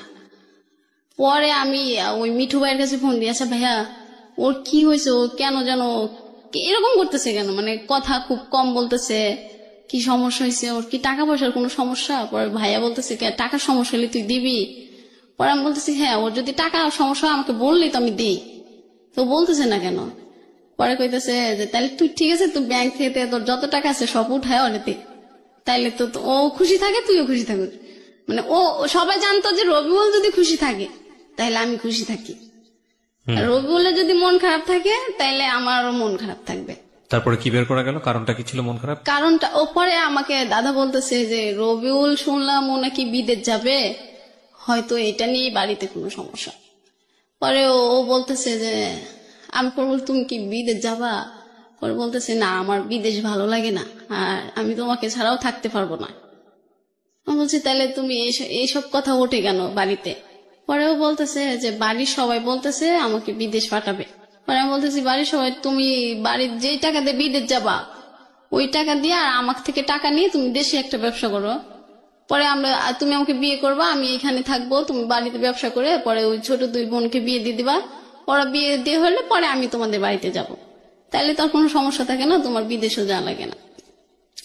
পরে বললেন না পাগল, এটা বাড়ি থেকে যদি আমি ব্যবসা করতে চাই তাহলে টাকা দেবে না, আর বিদেশ গেলে তাহলে টাকা দেবে। পরে আমি বলছি না, তোমার বিদেশ যাইতে হবে না, আমি ওকে সবসময় বলতাম যে তুমি দেশে থাকো, বাড়ি থেকে যে টাকা দেয় আর বাদ বাকি টাকা আমি দেব, দিয়ে তুমি ব্যবসা করবা, তারপরে তোমার বোন দুটোর বিয়ে দিবা, তারপরে আমাকে বাড়িতে নিবা, তারপরে আমরা দুজনে একসাথে বৃদ্ধ হব। পরে বলতো যে দেখি বাড়িতে কি বলে। পরে বাড়িতে আমি বললাম যে ঠিক আছে, তাহলে তুমি একদিন আমার সাথে সুমাইয়ার কথা বলাই দিও, ওর ছোট বোন।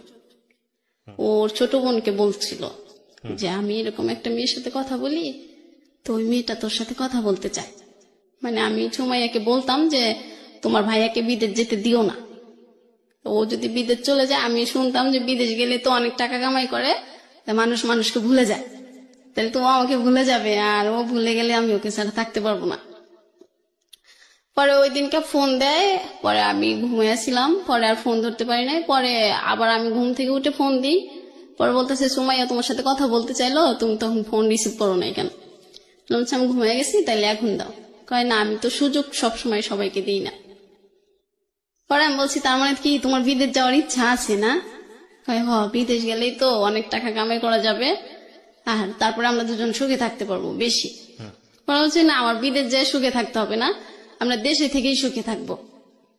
আমি বাড়ি থেকে বলবো, আর বাড়িতে তো সবাই তোমাকে পছন্দ করে, তুমি অনেক সুন্দর, আমিও পছন্দ করি, আর আমাদের বাড়িতে তো সমস্যা নাই, তোমার বাড়িতে সমস্যা হলে তুমি ওটা বলবা বুঝাইয়া।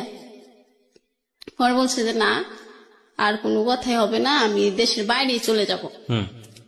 পরে আমি বলতেছি যে না না, তুমি বাইরে যেও না, আমি তোমার পায়ে ধরি, আমি তোমাকে ছাড়া থাকতে পারবো, মানে তোমার একদিন কথা না শুনলে আমি থাকতে পারবো না।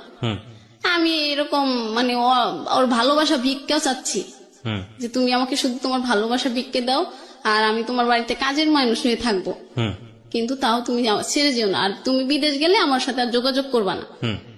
পরে বলতেছে যে আচ্ছা দেখি, আর পরে বলতেছে যে একদিন আমি তোমার সাথে সারা রাত কথা বলবো। পরে আমি বলছি যে আচ্ছা ঠিক আছে, তাইলে আমি ও বলতেছে যে আমার ফোনে কিন্তু টাকা নাই। পরে আমি ওই দিনকে আমার ফোনে মিনিট ভরে রাখি, 100 টাকায় 300 মিনিট দিত তখন। পরে আমি মিনিট ভরে ওর ফোনের অপেক্ষায় থাকি, ও কখন একটা মিস কল দেবে আমি ফোন দেব। ওই দিন আমি অফিসেও জানি, আমার রাতের ডিউটি ছিল মনে হয়, আমি অফিস বাদ দিয়ে ওর ফোনের অপেক্ষায় থাকি, ওর তার খবর নাই। পরে আমি পরের দিন সকালে ফোন দিয়ে বলতেছি আমি তো সারা রাত পিকনিক খাইছি, এই জন্য আর তোমাকে ফোন দিতে পারি না। পরে আমি বলছি আচ্ছা ঠিক আছে, আমি বুঝতে পারছি, কোনো সমস্যা না হলে তুমি এরকম করতাম। পরে বলতেছে তো তুমি তো বুঝতে পারছো। পরে একদিন আমার জন্য কেমন লাগতেছে, দুপুরবেলা শুয়ে আছি, পরে আমার আপু যেন কি রান্না করে নিয়েছিল, পরে ওইটা শুকে আমার বমি চলে আইছিল। পরে আপু যেন কি রান্না করছিল, পরে আমার বমি আসে, পরে আমি বাইরে যাই, পরে আমার ফ্রেন্ডটা বসে থাকে বাইরে, পরে বলতেছে কি ব্যাপার ডলিমণি এরকম করতেছো কেন? পরে আমি বলতেছি কেন জানি রে, এই তরকারিটার গন্ধ ভালো লাগে না আমার, এই জন্য বমিটা আইছে। ওরাও কইতেছে যে হা আপনার তো কি যেন বলতেছে, একটা উদাহরণ দিল ওদের দেশের, এই যে চালের মধ্যে হালি কত রঙ দেখালি, আমারে বলতেছে আমি নাকি অনেক রঙ দেখাই। পরে বললাম এর মানে তো বুঝলাম না। পরে বলতেছে আর কত ঢং করে লুকায় রাখা যায়। বললাম তোরদের কথা কিন্তু আমি কিছুই বুঝতেছি না। পরে বলতেছে তুমি তো এখন বুঝতে পারবা না। পরে আমি বললাম এখন বুঝতে পারবো না মানে? যা তুই আরো 7 দিন আমার সাথে কথা বলবি না, তুই খালি উল্টা পাল্টা কথা বলস। কয় হয় এখন রবিউলের কথা বললেই তো তোমার শরীরে আগুন জ্বলে যায়, পরে আমি বলছি জানোই তো রবিউলের কথা ও খারাপ কিছু বললে আমার খারাপ লাগে, তাই বলো কেন? পরে বলতেছে ঠিক আছে তুমি একদিন রবিউলের কথা বলবা। পরে আমি আবার একদিন অফিসে যাই, আমি জানি কেমন হয়ে গেছি।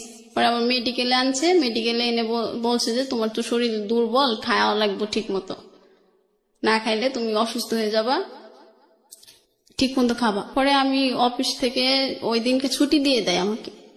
পরে ছুটি দিলে আমি রবিউলকে বলি রবিউল আমার যেন কেন এখন কেমন লাগে।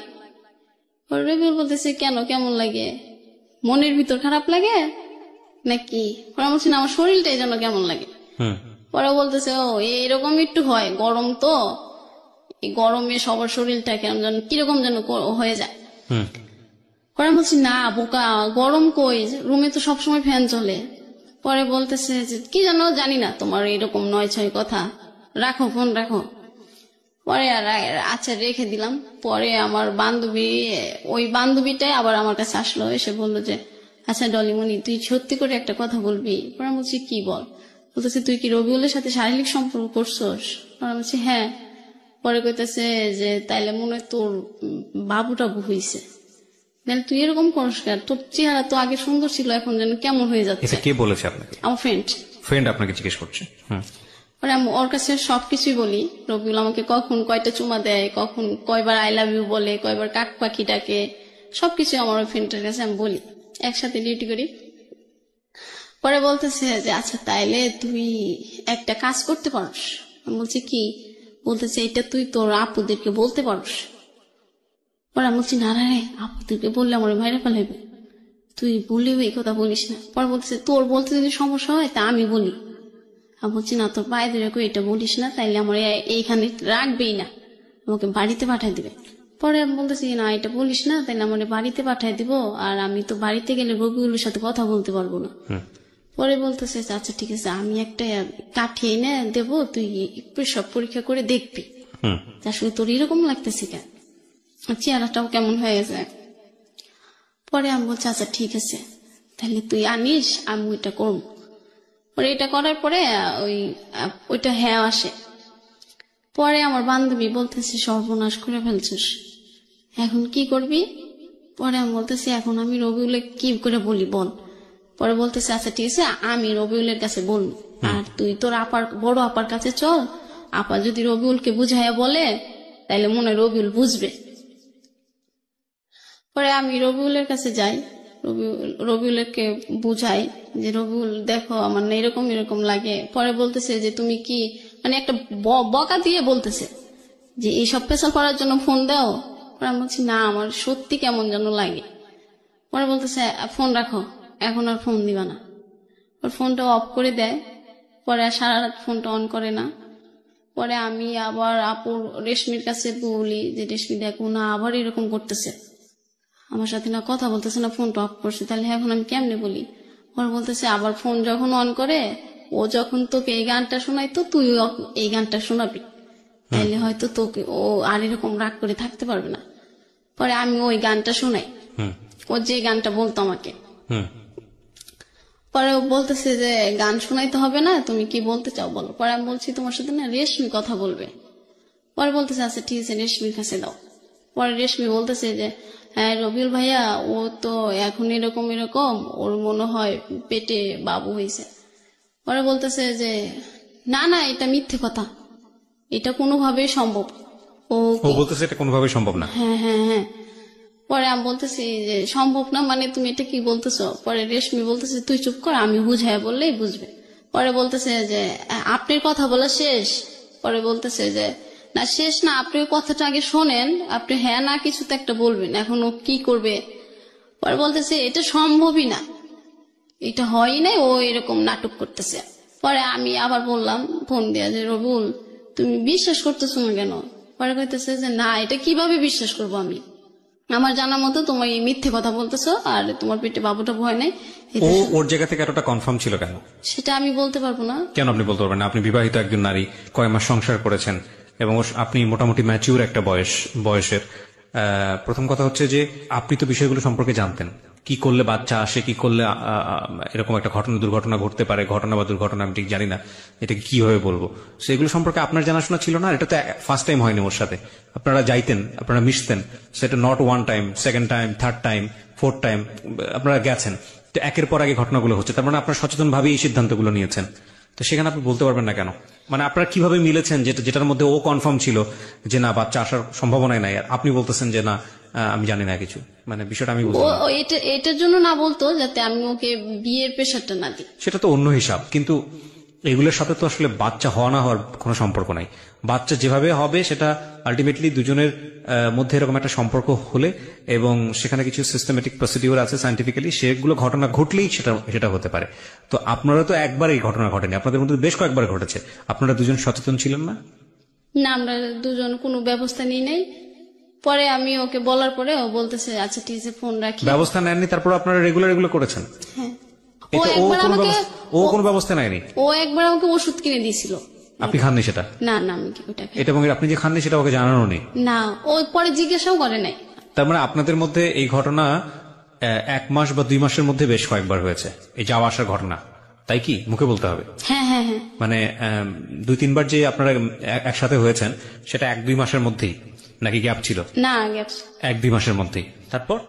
তারপরে তো ও বলতেছে যে এখন আমি রাখি, এইসব কথা শোনার জন্য ফোন তো রিসিভ। ও কেন বলতেছে যে এটা সম্ভবই না? আমি তো বুঝলাম না, এটা তো সম্ভব, এটা কি ওর জানাশোনা ছিল না? ও এটা বলতো, ও বলতেছে যে 2 মাসে 3 মাসে তুমি কিভাবে বুঝলা? আচ্ছা, ও বলছে 2 মাসে তুমি কিভাবে বুঝলা? হ্যাঁ, 2 মাসে তো বোঝা যায় না, 3 মাসে তো বোঝা যায় না। পরে আমি বলতেছি যে বোঝা যায় না, আমি তো এটা ডক্টরের থেকে এই এনে পরীক্ষা করছি, এটা হ্যাঁ হয়েছে, তুমি বিশ্বাস করো। আর এখনই যে আমাকে আমার ফ্রেন্ড নিয়ে যাচ্ছে আপুর কাছে, ওইখানে আপুর সাথে তোমাকে কথা বলাই দেবো, তা আপু যেটা বলে তুমি একটু হ্যাঁ বলো। আর এখন তো এটা হয়েছে যখন, তাহলে তুমি একটা কাজ করো, আমাকে বিয়ে করে রেখে দাও, আমি এখানে থাকবো, তুমি ওইখানেই থাকবা। এটা আপনি ওকে বললেন? হ্যাঁ হ্যাঁ। ও বলতেছে না আমার তো বিয়ে করা এখন সম্ভবই না, আমার বৃদ্ধ বাবা মা আছে, আমার 2টা বোন আছে, ওদের লেখাপড়া শেষ হবে, ভালো ফ্যামিলিতে বিয়ে দেব, আমার অনেক স্বপ্ন আছে ওদেরকে নিয়ে।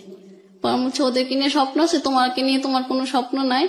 পরে বলতেছে যে আমার স্বপ্নটা পরে আমি বলছি ঠিক আছে, তাইলে তোমার যখন ওদেরকে নিয়ে স্বপ্ন, আমি ওদেরকে বিয়ে দিয়ে দেবো, কিন্তু তুমি এখন আমাকে বিয়ে করো প্লিজ।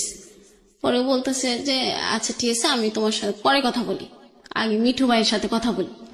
পরে মিঠু ভাইকে কথা বললো, মিঠু ভাই বলতেছে যে এখন তাহলে কি করা যায়। পরে আমি আমার আপার কাছে, ওইখানে আমার ফ্রেন্ড নিয়ে যায়, আমার মেয়ে আপু তো অলরেডি জেনেই যায়। পরে আপু তো আমাকে আর ওইখানে রাখবে না, আমার সমস্ত জিনিসপাতি রুম থেকে বের করে ফেলিয়ে মিলে দিয়ে দিছে, যে ওর এখানে কোনো জায়গা নাই, বাড়িতেও কোনো জায়গা নাই, কোথাও জায়গা নেই। আচ্ছা, এটা আপনার বড় বোন? না, এটা মেজো। মেজো বোন? হ্যাঁ। পরে আমি আমার ফ্রেন্ড বলে যাচ্ছে জামা কাপড় নিতে হবে না, ও যদি চলে যায় পরে এসে নিয়ে যাবে। আচ্ছা, আগে রবিউল কি বলে এটা শুনি। পরে রবিউল কাছ থেকে আমি তো ওইটাই শুনলাম, ও না বললো ওর অনেক স্বপ্ন আছে ওর বোনদেরকে নিয়ে, ওর বোনদেরকে ভালো ফ্যামিলিতে বিয়ে দেবে। পরে আপুর কাছে যাই, বড় আপুর কাছে। পরে আপু বলতেছে, আপুর সাথে ফোনে কথা বলাই দিই রবিউলে। পরে আপু বলতেছে ভাই এখন এইটা তো সমাজে কেউ মেনে নেবে না, তুমি এখন বিয়ে করে রাখো, তোমার ফ্যামিলিতে সমস্যা হইলে তুমি পরে ওকে নিয়ে যাও। পরে ও বলতেছে না আপু এখন আমার বিয়ে করাই সম্ভব না। পরে আপু বলতেছে বিয়ে করা সম্ভব না, এই যে এখন ও তো তোমাকে ছাড়া থাকতে পারে না, আর এই যে এখন এটা যে হয়েছে এটারও তো একটা ব্যবস্থা করতে হবে। পরে বলতেছে ও কি করবে না করবে সেটা আমি জানি না, তবে আমার পক্ষে সম্ভব না। পরে আপু বলতেছে তাহলে আমরা ওকে আর বাড়িতে উঠাবো না, তুমিও যেহেতু নিতে পারবে না তাহলে ওর রাস্তা ও দেখে নি। এটা বললে বলতেছে সেটা ওর ইচ্ছা। ওকে।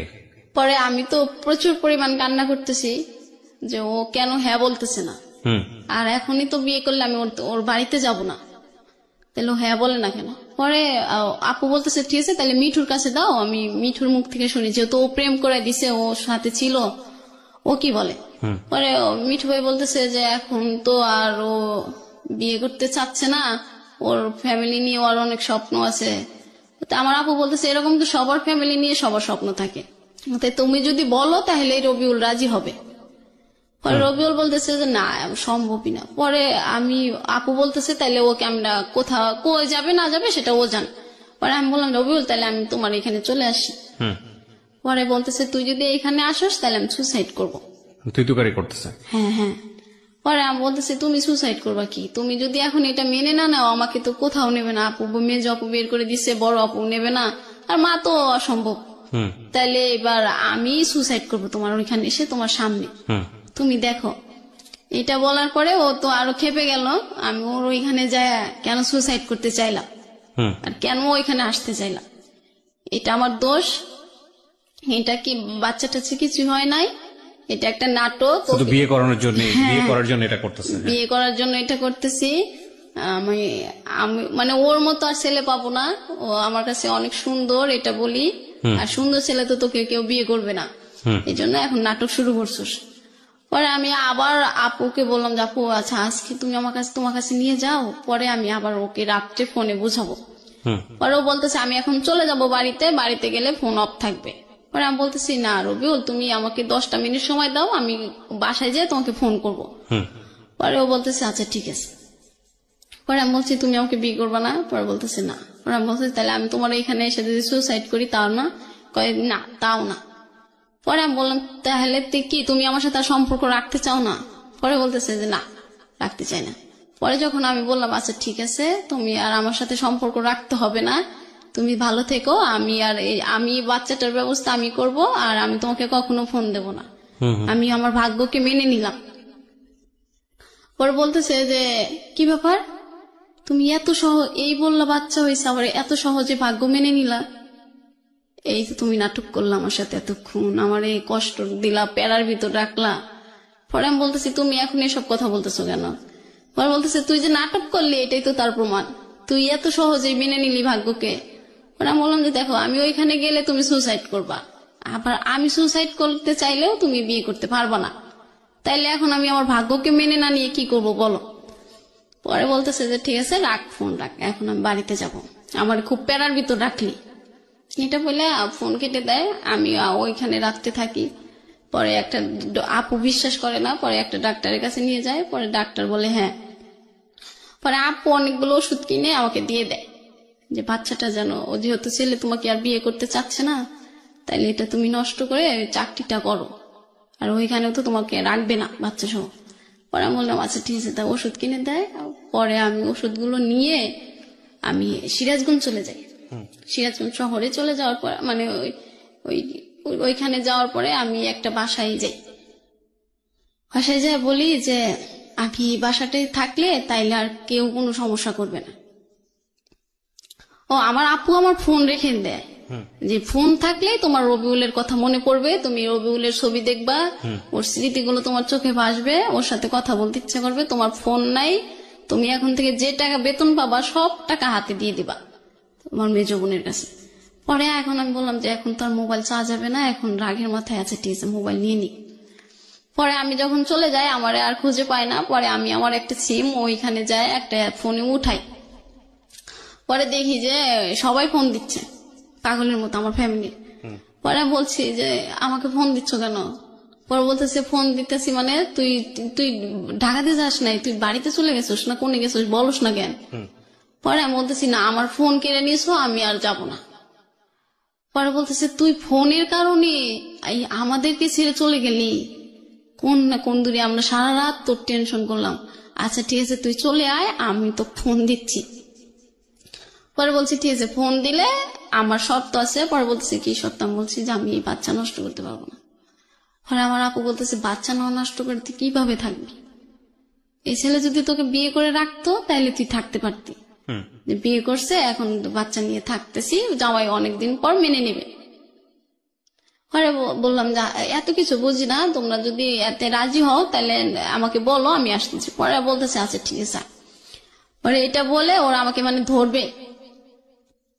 পরে আমি আসলাম আবার ওইখান থেকে সিরাজগঞ্জ থেকে আমি কিন্তু বাড়িতে যাইনি। পরে আসলাম, আসার পরে বলতেছে যে এই যে ফোন দিলাম, এই যে ফোনের সিম দিলাম, সবকিছু দিলাম, এখন তুমি তোমার জীবনের কোনটা ভালো হয় সেটা তুমি বেছে নিতে পারো। আর রবিউল যদি তোমাকে ভালোই বাসতো তাহলে ও কিছু না কিছু একটা ভালো হ্যাঁ বা না দুটোর একটা বলতো যে ডলিমণি তুমি এটা করো, আমরা সম্পর্কটা আগের মতোই থাকবে। তো ওই রবিউল তো কিছু বললো না। পরে আমার আপু আমাকে গাড়িতে উঠায় দিল, আর গাড়িওয়ালাকে বলে দিল ভাই একে মাওনা নামায় দিবেন, এ যেন অন্য কোথাও না যায়। পরে গাড়িওয়ালাটা চলে গেল লোক ডাকতে। পরে আমি আবার গাড়ি থেকে নেমে আবার চলে যাই সিরাজগঞ্জ। ওইখানে গেলে আমাকে যে ওষুধগুলো দিছে ওইটা আমার ফ্রেন্ডটা হোক আপু হোক খাওয়াবে। পরে আমি ওইখানে চলে যাই। পরে আমার একটা ওইখানে ফুফুয়া ছিল, ওইখানে আমি বলি যে ফুফু আমি তোমার এই বাসায় থাকবো এখন। পরে বলতেছে কে তুই জব করবি না? পরে আমি বলছি না জবটা আর করবো না। পরে বলতেছে আচ্ছা ঠিক আছে তাহলে এখানে থাকতে পারো। পরে আমি বলতেছি যে আর কখনো কিন্তু যাব না, তোমার এখানেই থাকবো। পরে বলতেছে ঠিক আছে তাহলে আমি তোকে বিয়ে দিয়ে দেবো। পরে বলতেছি যে আচ্ছা ঠিক আছে। পরে ওই আমি খাই না তো, কিছু খাইতে ভালো লাগে না, আর খালি ঘুম আসে। আচ্ছা, পরে ফুফু বলতেছে কি ব্যাপার তুই খাস না কেন? তুই যে পরিমাণ চুরি করে খাবার খাইতি, এখন তো সামনে থাকলে তুই খাস না। বাচ্চাটা তখনও পেটে? হ্যাঁ হ্যাঁ। পরে আমি ফুপুরে বললাম যে ফুপু এই ঘটনা, এই ছেলে তো এখন আমাকে বিয়ে করতে চাচ্ছে না। পরে ফুপু বলতেছে আচ্ছা বিয়ে করতে না চাইলে এরও সমাধান আছে, তুই এটা নষ্ট করে ফেল, তাইলে আর আমার এখানে থাকবি, কোনো সমস্যা হবে না। পরে ভালো দেখে আমরা একটা বিয়ে দিয়ে দেবো তোকে। এটা বলার পরে আমি বললাম কি বলে, আমি যার জন্য এখানে চলে আসলাম জব ছেড়ে, সেও বলতেছে বাচ্চা নষ্ট করতে। পরে রবিউল ওই দিন ফোন দিল, ফোন দিয়ে বলতেছে কই তুমি? পরে বললাম যে আমি ফুপুর বাসায় আইছি। কেন? পরে বলতেছে যে আমার ফ্রেন্ড তোমার সাথে কথা বলবে, আজম। পরে বলতেছে যে, আমি বললাম যে আজম কি কথা বলবে? তো আমি জাগ দিয়ে ভূত ছাড়াবো, সেই তো ভূত, আমি আজমের সাথে কি বলবো? পরে বলতেছে প্লিজ 1 মিনিট কথা বলো। পরে আমি বললাম আচ্ছা ঠিক আছে। পরে আজম বলতেছে যে ডলি তুমি এরকম পাগলামি করতেছো কেন? আর এরকম এই কয়েক দিনে কি কারো বাচ্চা হয়? পরে আমি বলছি যে ভাইয়া আপনিও বিশ্বাস করলেন না। পরে আমাকে বলতেছে রবিউল যেটা বলছে আমি তো সেটাই বলতেছি। পরে বলছে ও রবিউলের কথা বিশ্বাস হলো আর আমার কথা বিশ্বাস হলো না। পরে বলতেছে না। পরে আমি বলতেছি তাইলে ও বলতেছে রবিউল তো একটা চাকরি নেবে, পরে তোমাকে বলি বিয়ে করবে 2-3 মাস পর, এই যে আমার কাছে বললো। পরে এটা বলার পরে আমি তো খুব খুশি। পরে আমি বলছি ঠিক আছে তাইলে তো আমার আর কোনো টেনশনই নাই, আমার তাইলে এটা আর কিছু এটা নিয়ে আর কোনো টেনশন নেই। পরে বলছি তাই রবিউল কি নিজের মুখে বলছে? বলছে হ্যাঁ। পরে আমি বলছি তাহলে রবিউলের কাছে দেন।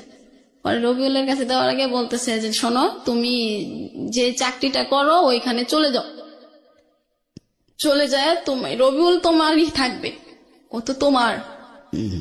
পরে বলতেছে যে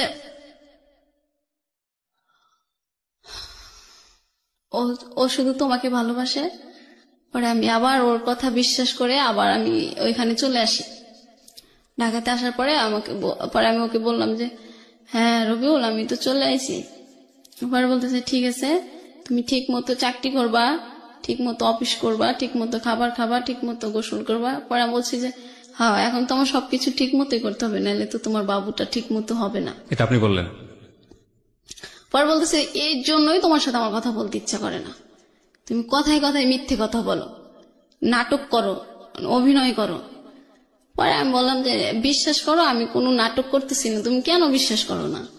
এইসব এইসব কথা বললে আমার তোমার সাথে কথা বলতে ইচ্ছা করে না। পরে আমি বলছি কথা বলতে ইচ্ছা না করলেও সত্যটা তোমার বলতে হবে। পরে বলছে যে না এটা যদি থাকে তাহলে আমি আর তোমার সাথে কোনো কথাই বলবো না, এই কথা থাকলে। পরে আমার আপু ওরকম রবিউল আর ফোন দেয় না, আমি ফোন দিলেও রিসিভ করে না, ফোন বন্ধ থাকে। পরে আমার মেজো আপু বললো যে দেখো আমরা প্রত্যেকটা মানুষের ভাগ্যেই একটা সৃষ্টিকর্তা নির্দিষ্ট ভালোবাসা রেখে দেয়, ওটা নিয়ে আমাদের খুশি থাকতে হয়। আর তুমি রবিউলের যে ভালোবাসাটা পাইছো ওটা নিয়ে খুশি থাকো, এর চেয়ে বেশি ভালোবাসা পাওয়া যায় না জোর করে। পরে আমি বললাম না আপু তুমি এটা কি বলো, ও তো আমাকে অনেক ভালোবাসে, ওর মতো ভালো মানুষই হয় না। পরে বলতেছে ও যদি তোমাকে অনেক ভালোবাসতো তাহলে এই সময়টা তোমার পাশে থাকতো। পরে আমি বলছি যে না ও হয়তো কোনো সমস্যা এই জন্য আমার কাছে থাকতেছে না। পরে আমার আপু একটা কথা বলছিল যে আমাদের ভালোবাসাটা সবসময় ঠিক হয়, আমরা শুধু ভুল মানুষকে কিছু সময় ভালোবেসে ফেলি। এটা বলার পরে আমি প্রচুর পরিমাণ কান্না করি।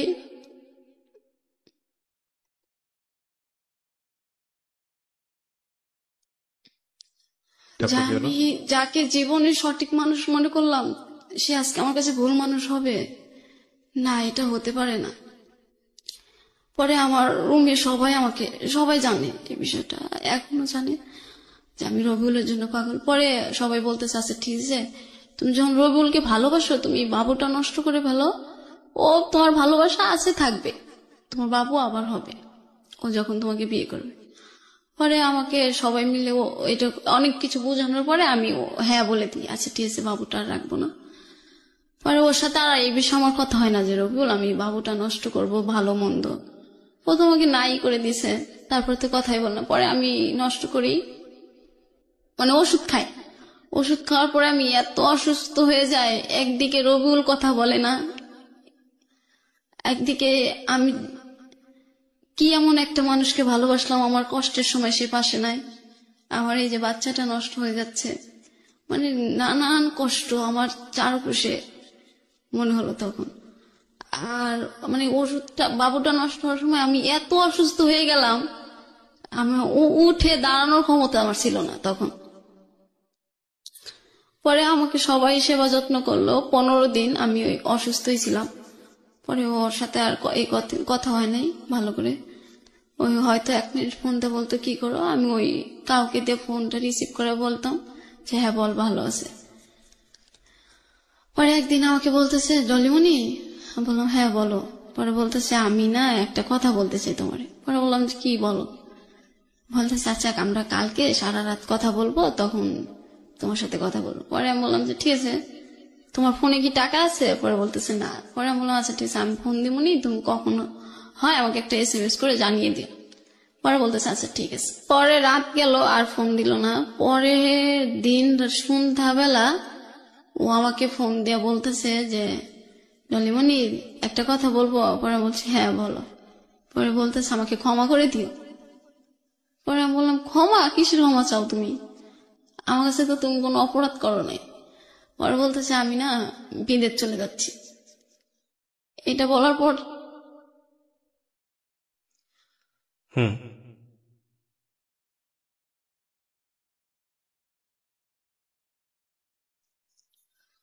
এটা বলার পরে আমি এত পরিমাণ চিৎকার করি, মানে আমার ফ্লোরের সবাই, উপরতলার লোকও চলে আসে নিচতলার লোকও চলে আসে যে কি হয়েছে। ওরা সবাই ভাবছিল যে কেউ মারা গেছে। আমি এ পরিমাণ কান্না করি। পরে আমি বলি যে রবিউল প্লিজ আমাকে ছেড়ে যেও না। পরে বলতেছে না আমি তো, তুমি এখন যদি আমাকে 1000 বার বলো তাও আমি এখন আর থাকতে পারবো না, আমার চলে যেতে হবে। পরে আমি বলছি যে তুমি যাচ্ছ আমাকে এটা বলো না কেন? এটা যদি আমি বলতাম তাহলে তুমি এয়ারপোর্ট চলে আসতা, আর এয়ারপোর্টে এসে একটা চিনকেট করতে, এটা আমি চাইনি। পরে বলছি না আমার বিশ্বাস হচ্ছে না, তুমি আমার সাথে মজা করছো। পরে বলতেছে ঠিক আছে তাহলে তুমি আমার ইমোতে ফোন দিয়ে দেখো। পরে আমি ফোন দিয়ে দেখলাম ও সত্যি সত্যি এয়ারপোর্টে। হুম। এটা দেখার পরে তো আমি আবার প্রচুর পরিমাণ কান্না করি। কান্না করে বলতেছি যে রবিউল তুমি প্লিজ যেও না, এখনো তুমি চলে এসো, প্লিজ আমাকে ছেড়ে যেও না, আর তোমাকে আমি দেশেই রাখবো, ভালো রাখবো, তোমার 2 বোনকে আমি বিয়ে দিয়ে দেবো। ও বলতেছে না এখন আমি ফোনের লাইন কাটবো, আজ থেকে আর কখনো আমার সাথে যোগাযোগ করার চেষ্টা তো করা দূরের কথা, আমার নামটা নিও না, আর যদি পারো আমাকে ক্ষমা করে দিও। হুম। এটা বলছে পয়লার পর ফোন কেটে দিছে। পরে আমি তো ওরকম চিৎকার করতেছি। পরে আমার ফ্রেন্ড হয়েছে, ফ্রেন্ড আসার পরে বলতেছে কি হয়েছে তোর? পরে বলতেছি রবিউল নাকি দেশের বাইরে চলে যাচ্ছে। পরে বলতেছে তোকে বলে নাই আগে? আমি বলছি যে না। পরে বলতেছে যে এয়ারপোর্টে যায় বলছে। পরে আমি বলছি হ্যাঁ।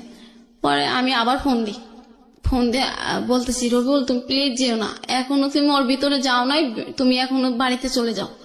পরে বলতেছে না আর ফোন দিতে নিষেধ করছি, ফোন দিবা না, আমি শুধু সিমটা অন করে রাখছি, আমি মানে ভিতরে ঢোকার আগে বাড়ির সবার সাথে কথা বলবো।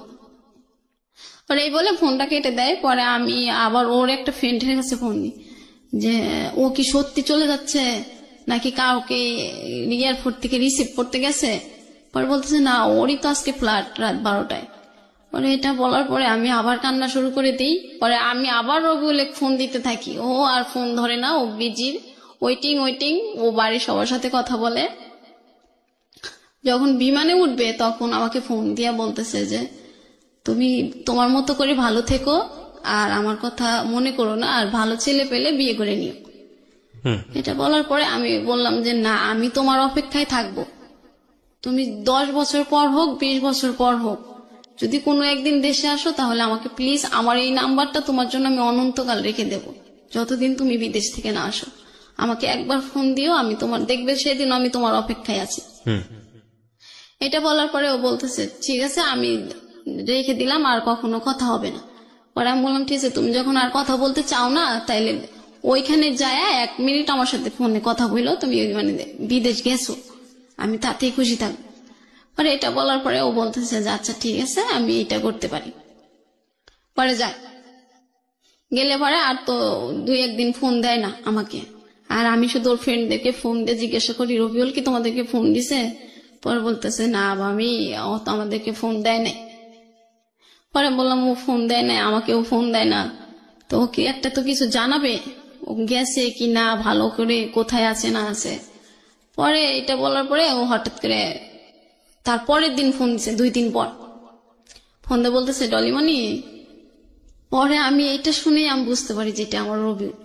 পরে আমি বলছি হ্যাঁ রবিউল বলো, আমি তোমার ফোনের অপেক্ষায় আছি। পরে বলতেছে তুমি বুঝলা কেমনে যেটা আমি? পরে আমি বলতেছি তোমার কণ্ঠ শুনে আমি বুঝতে পারছি এটা তুমি। পরে বলতেছে হ্যাঁ, আমি দেশের কারো কথা এখন মনে করব না, এখন আমি শুধু টাকার চিন্তা করব, আর তুমি পারলে আমাকে ভুলে যেও, আমি ভালোভাবে এসেছি। এটাও বলার পরে আমি আবার অসুস্থ হয়ে যাই।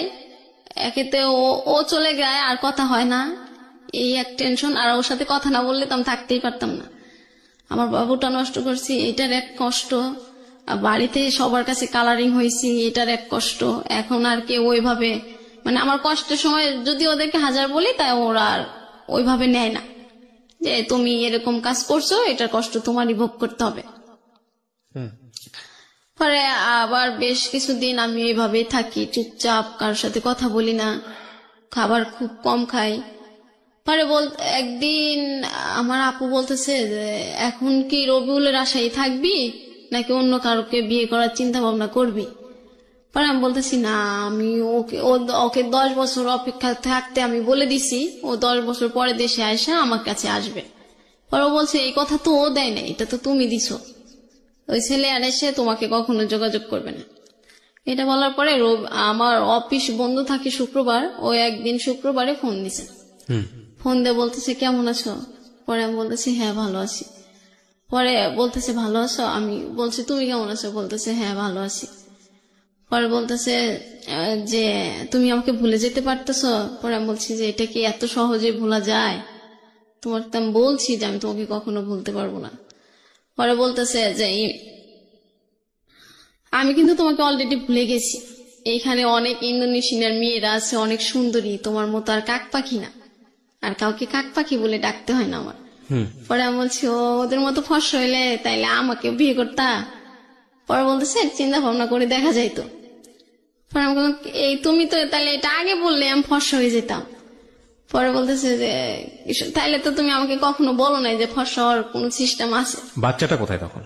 বাচ্চাটা তো আমি নষ্ট করছি। বাচ্চাটা যে নষ্ট করছেন এটা ও চেয়েছিল নষ্ট করার কথা, মানে আপনি নাকি আপনি নিজের সিদ্ধান্তে এটা করেছেন? ও তো আমাকে মেনে নিচ্ছে না, তখন আমি আমার সিদ্ধান্তই নিইনি। আলটিমেটলি কোনো উপায় নেই। কি করেছিলেন বাচ্চাটা নষ্ট করতে?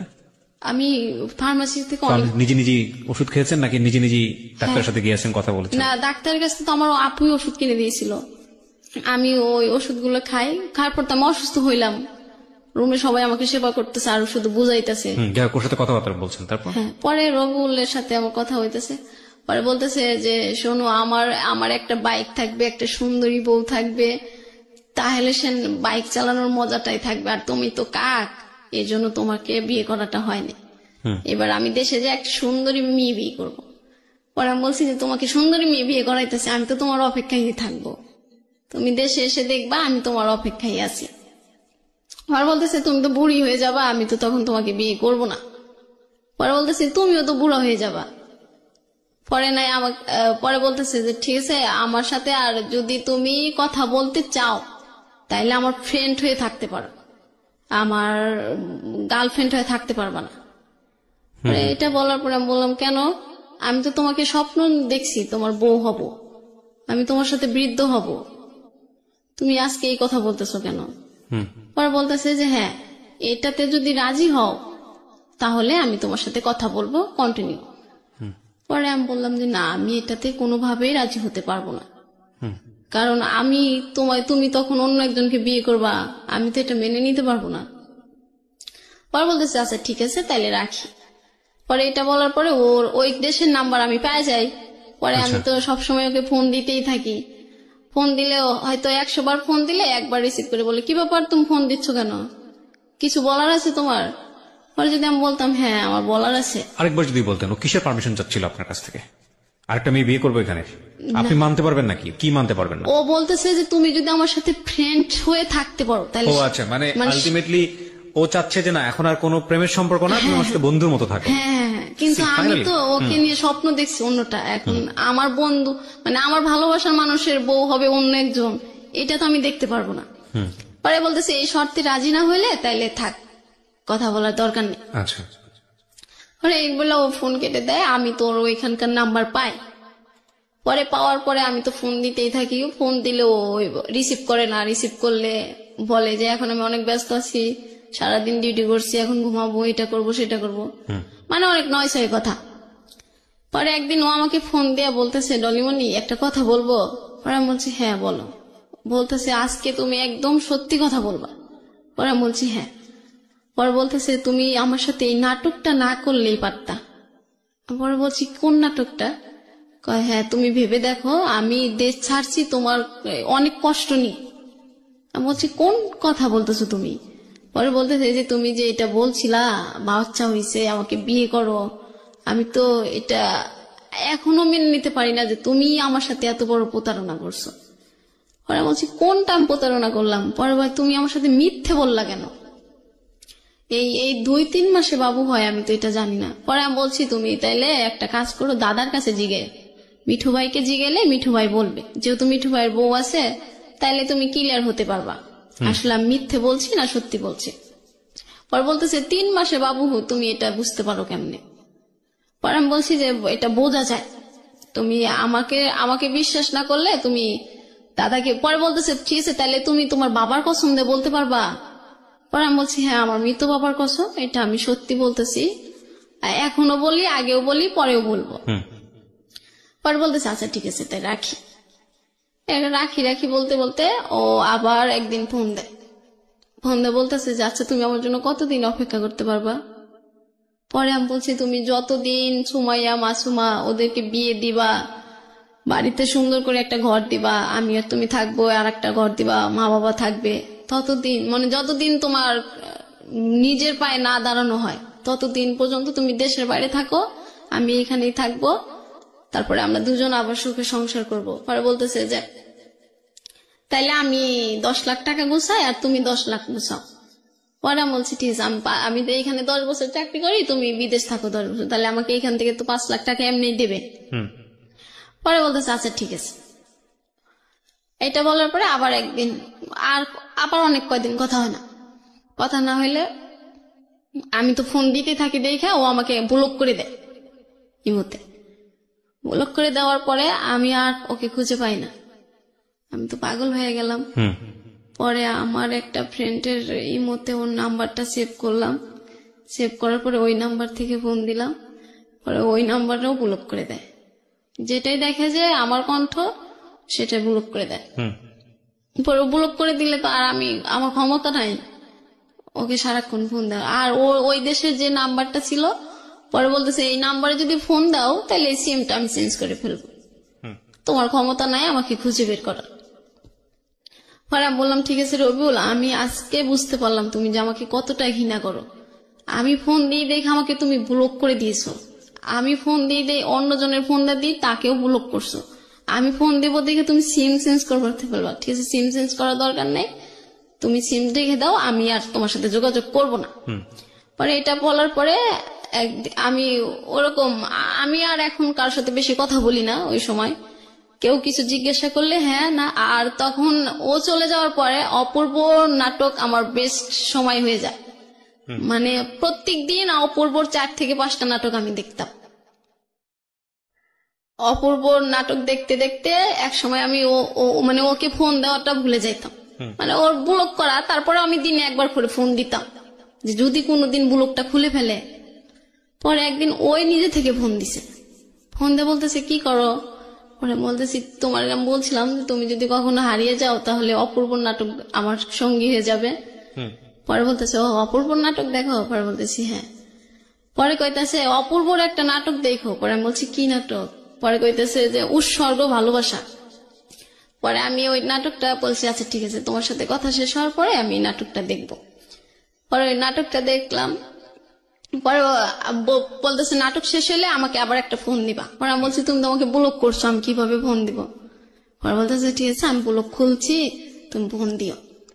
পরে আমি ফোন দিয়ে আমি তো মহা খুশি, সবাইকে বলতেছি যে দেখো আমার রবিউল না আমার ব্লক খুলে দিছে। সবাই তো আমার কইতেছে কি পাগল, যে ছেলেটা এতবার অপমান করে সেই ছেলেটা আজকে ব্লক খুলে দিছে আর সে সবকিছু ভুলে গেছে। পরে আমি বলতেছি না রে, ওর হয়তো সমস্যা হয়েছিল এই জন্য ব্লক করে রাখছে। পরে বলতেছে যে ঠিক আছে নাটকটা শেষ হলে আমাকে কিন্তু অবশ্যই ফোন দিবা। পরে বলছি আচ্ছা ঠিক আছে। পরে আমি নাটকটা শেষ করে ওকে ফোন দিই। ফোন দেওয়ার পরে বলতেছে এই নাটকটা কেমন লাগলো? পরে বলছি হ্যাঁ ভালো লাগছে।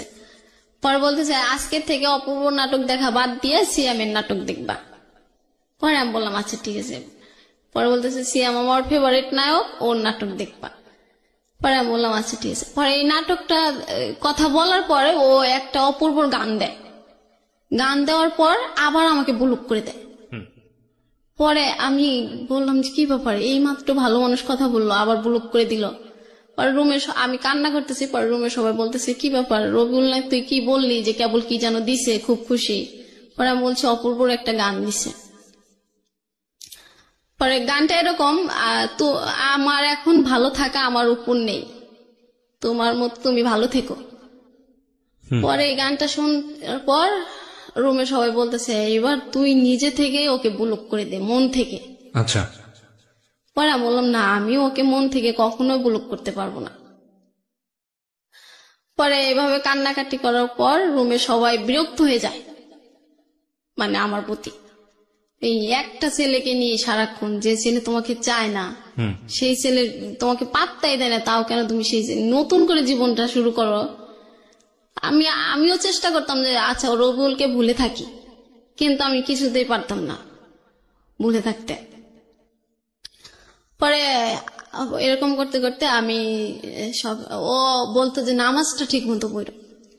পরে আমি একদিন নামাজ পড়ে মানে বলতেছি যে হে আল্লাহ, তুমি কি আমাকে রবিউলের সাথে আর কখনো মিলে দেবে না আগের মতো। এরকম করতে করতে রুমে মনে হয় ওই দিন সারা রাত চলে গেছে, আমি ওইভাবেই আছি একই অবস্থায়। পরে একদিন আমার ফোনটা আমি আর কাছে রাখি না, যেহেতু আমার রবিউলই নাই, আমার ফোনের আর দরকার নেই। পরে ফোনটা আমি দিয়ে দিই একটা মেয়ের কাছে। ও বলতেছে ঠিক আছে ফোনটা আজকে একটু আমার কাছে দাও, আমার ফোনে চার্জ নাই, তোমার ফোনে সিম ভরে রাখবো, তোমার ফোনে তো 2টা ফোন সিম ভরা যায়। পরে দেখি যে বিদেশ থেকে ফোন আইছে। ওই মেয়ে আর রিসিভ করে নাই, আমার ফোন ও রিসিভ করবে কি নাকি বলবে। পরে আমাকে বলতেছে কালকে রাত্রে না তোমাকে একটা ছেলে ফোন দিছিল বারবার, তো ধরি না। বলছি ভালো হয়েছে, ছেলে মানুষের কথা আর বইলো না, ধরো নাই, ভালো করছে। পরে আমি লুডো খেলতেছি মনে হয় আমার ফ্রেন্ডদের সাথে, আর আমি সবসময় লুডো খেলতাম টাকা দিয়ে, আমি কখনো হারতাম না। আচ্ছা, আমি শুধু একবার একটা ভালো অভ্যাস না, যাই হোক। হ্যাঁ বলেন। হ্যাঁ, পরে দেখি আমার ফোনটা বাজতেছে। পরে আমাকে আমার রুমমেট বলতেছে জলেবু তোমার ফোন বাজে, যাও ফোনটা রিসিভ করো, নাহলে তোমার মনটা খেলার ভিতর থাকবে না। পরে আমি বলছি না রে, যার ফোনের অপেক্ষায় থাকি সেই ফোন দেয় না, আর ঘোড়ার ফোন বেজে কি হবে। পরে ওই মেয়ে বলতেছে ঠিক আছে, আমি ধইরা যদি কোনো অপরিচিত ছেলে হয় তাইলে কিন্তু আমি প্রেম করা শুরু করবো। পরে বলছে ঠিক আছে যা। পরে ও ফোন ধরছে। পরে রবিউল বলতেছে যে আমি রবিউল, এখানে কি ডলিমনি আছে? পরে ওরা বলতেছে আল্লাহ জলেবু তোমার ফোন রবিউল। পরে আমি তো ফোনটা রিসিভ করে মানে কি বলবো ওকে, মহা খুশি। পরে বলতেছি রবিউল তুমি এতদিন পর আমাকে ফোন দিলা? পরে বলতেছে হ্যাঁ, মাঝে মাঝে মনে পড়লে ফোন দেবো, আমি বলছি না, যখন আমার কথা বলতে ইচ্ছে করবে তখন কথা বলবো। আমি তো তোমাকে না করি নাই কথা বলতে। পরে আমি বলছি আচ্ছা রবিউল, তোমার ইচ্ছা করলে তুমি কথা বলবা, আর আমার যখন ইচ্ছে করে তখন আমি তোমার ফোনে ফোন দিলে ওই যে আমার ব্লগটা এটা দেখতে হয়, তাহলে কেমন না বলো? পরে বলতেছে এই জন্য তো তোমার সাথে আমি কথা বলি না, আমি যখন কথা বলবো তখন কথা বলবা, এর বেশি কথা বলবা না। পরে আমি বলছি আচ্ছা ঠিক আছে কথা বলো। পরে বলতেছে যে আমি তো তোমার ওইটাতে ব্লক করে দিয়েছি, এখন আমি নতুনই খুলছি ইমো, তাইলে তোমার ইমো নাম্বারটা আমাকে দাও, আমি তো তোমার ইমো নাম্বারটা পাচ্ছি না। পরে আমি আমার সাথে সাথে আমার ইমো নাম্বারটা দিয়ে দিই। পরে ও আর ওই দিন ফোন দেয় না, পরের দিন ফোন দিছে। আর ও আমার ইমো নাম্বারটা নেওয়ার পরে আমি ডাটাটা অন করে রাখতাম, যে কখন না কখন ফোন দিয়ে যদি না পায়। পরে ফোন দিয়ে বলতেছে যে আচ্ছা ডলিমনি। আমি বলছি হ্যাঁ বলো। কয় তুমি কি এখন নতুন প্রেম করো? আমি বলছি কেন? কয় না আমি তো তোমার সাথে কথা বলি না, তাইলে তুমি কিভাবে আছো? পরে আমি বলছি হ্যাঁ প্রেম করি। কয় কার সাথে? আমি কই তোমার ফ্রেন্ডের সাথে। কয় আমার তো কোনো ফ্রেন্ড তোমার সাথে প্রেম করবে না। পরে আমি বললাম কেন? কয় সবাই জানে তোমার সাথে আমার কি কি হয়েছে, আর ওরা কি জেনে শুনে তোমার সাথে প্রেম করবে? পরে বললাম যে তাইলে তো তুমি জানোই আমি আর তোমাকে ছাড়া কাউকে ভালোবাসবো না। পরে বলতেছে যে তুমি আমাকে এখনো ভুলতে পারো না, আমি তো বলছি তোমাকে আমি বিয়ে করব না, তাহলে তুমি ভুলে যাও না কেন? নতুন একটা বিয়ে করো, নতুন বিয়ে করো, আমি তোমাকে অনেক গিফট পাঠাবো, তোমার বাচ্চার জন্য অগ্রিম গিফট পাঠাবো। পরে বলতেছে আচ্ছা আমি যদি গিফট হিসাবে একটা জিনিস চাই দিবা? পরে বলতেছে হ্যাঁ দেবো, বলো। পরে আমি বলছি তাইলে আমি তোমাকেই চাই। পরে বলতেছে এই কথা বললে আর কখনো ফোন দেব না, ব্লক করে দেবো আবার। পরে বললাম যে তুমি বারবার এই ব্লকের ভয় দেখাও কেন? পরে বলতেছে তুমি আমাকে চাও কেন? আমাকে চাও না তাইলে তো আর তোমার সাথে আমি এরকম করি না, তুমি আমার বন্ধু হয়ে থাকো। পরে আমি বলছি যে তুমি যেহেতু আমাকে চাও না তাহলে বন্ধু চাও কেন? পরে বলতেছে তুমি অনেক ভালো একটা মেয়ে, আমি তোমাকে কখনো ভুলতে পারবো না। আমি বলছি কেন? কয় তুমি যে অনেক ভালো একটা মেয়ে এর জন্য ভুলতে পারবো না। পরে বললাম যে আমি যদি অনেক ভালো মেয়ে হই তাহলে তুমি আমার সাথে থাকতে চাও না কেন? পরে বলছে না আমি থাকতে পারবো না, আমি কারণ দেশে যাইতে পারবো না, আমি তোমাকে বিয়ে করতে পারবো না, আমি দেশে যাব কোন না কোন কালে, তার কোনো ঠিক ঠিকানা নাই, এতদিন তো তুমি আমার অপেক্ষায় থাকতে পারবা না। পরে বলছে তুমি এটা বলো কেন? আমি তো থাকতে পারবো, আমি তো জানি তোমার জন্য আমি কি করতে পারবো না পারবো। পরে বলতেছে এরকম মুখে অনেক কিছু বলা যায়, আসলে বাস্তবটা এত সহজ না। পরে আমি বলছি ঠিক আছে তাইলে আমি, তুমি যেহেতু আমাকে চাওই না তাইলে আজকের থেকে তোমার ব্লক করতে হবে না, আমি এমনিতেই তোমাকে ফোন দেব না, তুমি আর আমাকে ফোন দিয়ে মাঝে মাঝে ফোন দিয়ে এলোমেলো করে দিও না। যদি আমার কাছে ফিরে আসতে চাও কোনোদিন, আমি সেই দিনকেই তোমাকে নেব, কিন্তু এই যে তুমি বন্ধু হবা, এটা হবা সেটা হবা, এরকম ফোন দিয়ে এরকম কথা বললো না, দরকার নেই, রাইট? হ্যাঁ, কারণ আমি একটু নিজেকে যখনই গুছিয়ে নিই তখনই আবার এসে এলোমেলো করে দাও। তুমি তখনই আমাকে এলোমেলো করে দাও। আমি তারপরে আবার 2-3 সপ্তাহ তোমাকে তোমার মাথা থেকে তোমাকে আর বের করতে পারি না, রাইট? যখন একটু বের করি আবার তুমি এলোমেলো করে দাও। তাইলে এরকম করার চেয়ে একবারে চলে যাওয়াই ভালো। তুমি যাও, সুখে থাকো, আমি এটাই চাই। পরে বলতেছে আচ্ছা ঠিক আছে তাইলে আর আমাদের কথা হবে না। পরে বলতেছে যে বাবার অসুখ, একদিন ফোন দিয়ে বলতেছে বাবার অসুখ, বাড়িতে টাকা দিতে পারি না। পরে আমি বললাম যে ঠিক আছে তাইলে আমার কাছ থেকে টাকা নাও, নিয়ে তুমি করো, বাড়িতে দিয়ে দাও। পরে বলতেছে না তোমার কাছ থেকে টাকা নেওয়া যাবে না, এমনি তুমি আমার কাছে, আমি তোমার কাছে অনেক ঋণ। পরে বলতেছি না আমার কাছে তুমি কোনো ঋণ নিই নাই। পরে বলতেছে যে এই জন্যই তোমাকে আমি আমার বন্ধু করে রাখতে চাই, তুমি কেন বোঝো না? পরে বলছি না আমি এর জন্যই তোমাকে চাই আমার করে, তুমি কেন বোঝো না? পরে বলতেছে ঠিক আছে এখন রাখি, কাজে যাব, পরে অন্য একদিন কথা হবে। পরে বললাম যে আচ্ছা ঠিক আছে, তাই আমি তোমার ফোনের অপেক্ষায় থাকবো, আমি সবসময় ফোন আমার কাছেই রাখি, অফিসে গেলেও বাসায় থাকলেও যেখানে গেলে, যে যদি হঠাৎ করে রবিউল ফোন দিয়ে আমাকে না পায়। পরে একদিন ফোন দিয়ে বলতেছে যে আমার অফিসে না ঠিক মতো কাজ হয় না, স্যালারিও পাই না, আর যে টাকা স্যালারি পাই ওইটা আমার খাওয়ার জন্যই চলে যায়, বাড়িতে দিতে পারি না। এই মাসে বাড়িতে মাত্র 4,000 টাকা দিছি। আমি বলছি, পরে বলতেছি তাহলে এই কোম্পানিটা চেঞ্জ করে ভালো, অন্য একটাতে যাও। পরে বলতেছে এই কোম্পানি চেঞ্জ করতে আর 3 লাখ টাকা লাগবে, তাইলে সে আমি অন্য কোম্পানিতে যেতে পারবো, স্যালারি পাবো। পরে আমি বলছি ঠিক আছে, তাহলে আমি যদি 3 লাখ টাকা দিই তুমি কি এই কোম্পানি চেঞ্জ করবা? মানে আপনি বললেন হইলো ছেলেটাকে, হ্যাঁ, মানে যেহেতু রবিউলকে? ও বাড়িতে টাকা দিতে পারছে না, আচ্ছা, আর মানে বাড়িতে যত তাড়াতাড়ি টাকা পয়সা দিয়ে ই করতে পারবো তাড়াতাড়ি দেশে চলে আসতে পারবে। পরে বলতেছে হ্যাঁ এটা করা যায়। পরে আমি বলছি ঠিক আছে, তুমি যদি অন্য কোম্পানিতে যাও তাহলে আমাকে জানাও, আমি টাকা পাঠিয়ে দেব। পরে ও একদিন ফোন দিয়ে বলতেছে যে পাসপোর্ট যে মালিকের কাছে, উনি 3 বছর না হলে পাসপোর্ট দেবে না, আমি আর অন্য কোম্পানিতেও যাইতে পারবো না।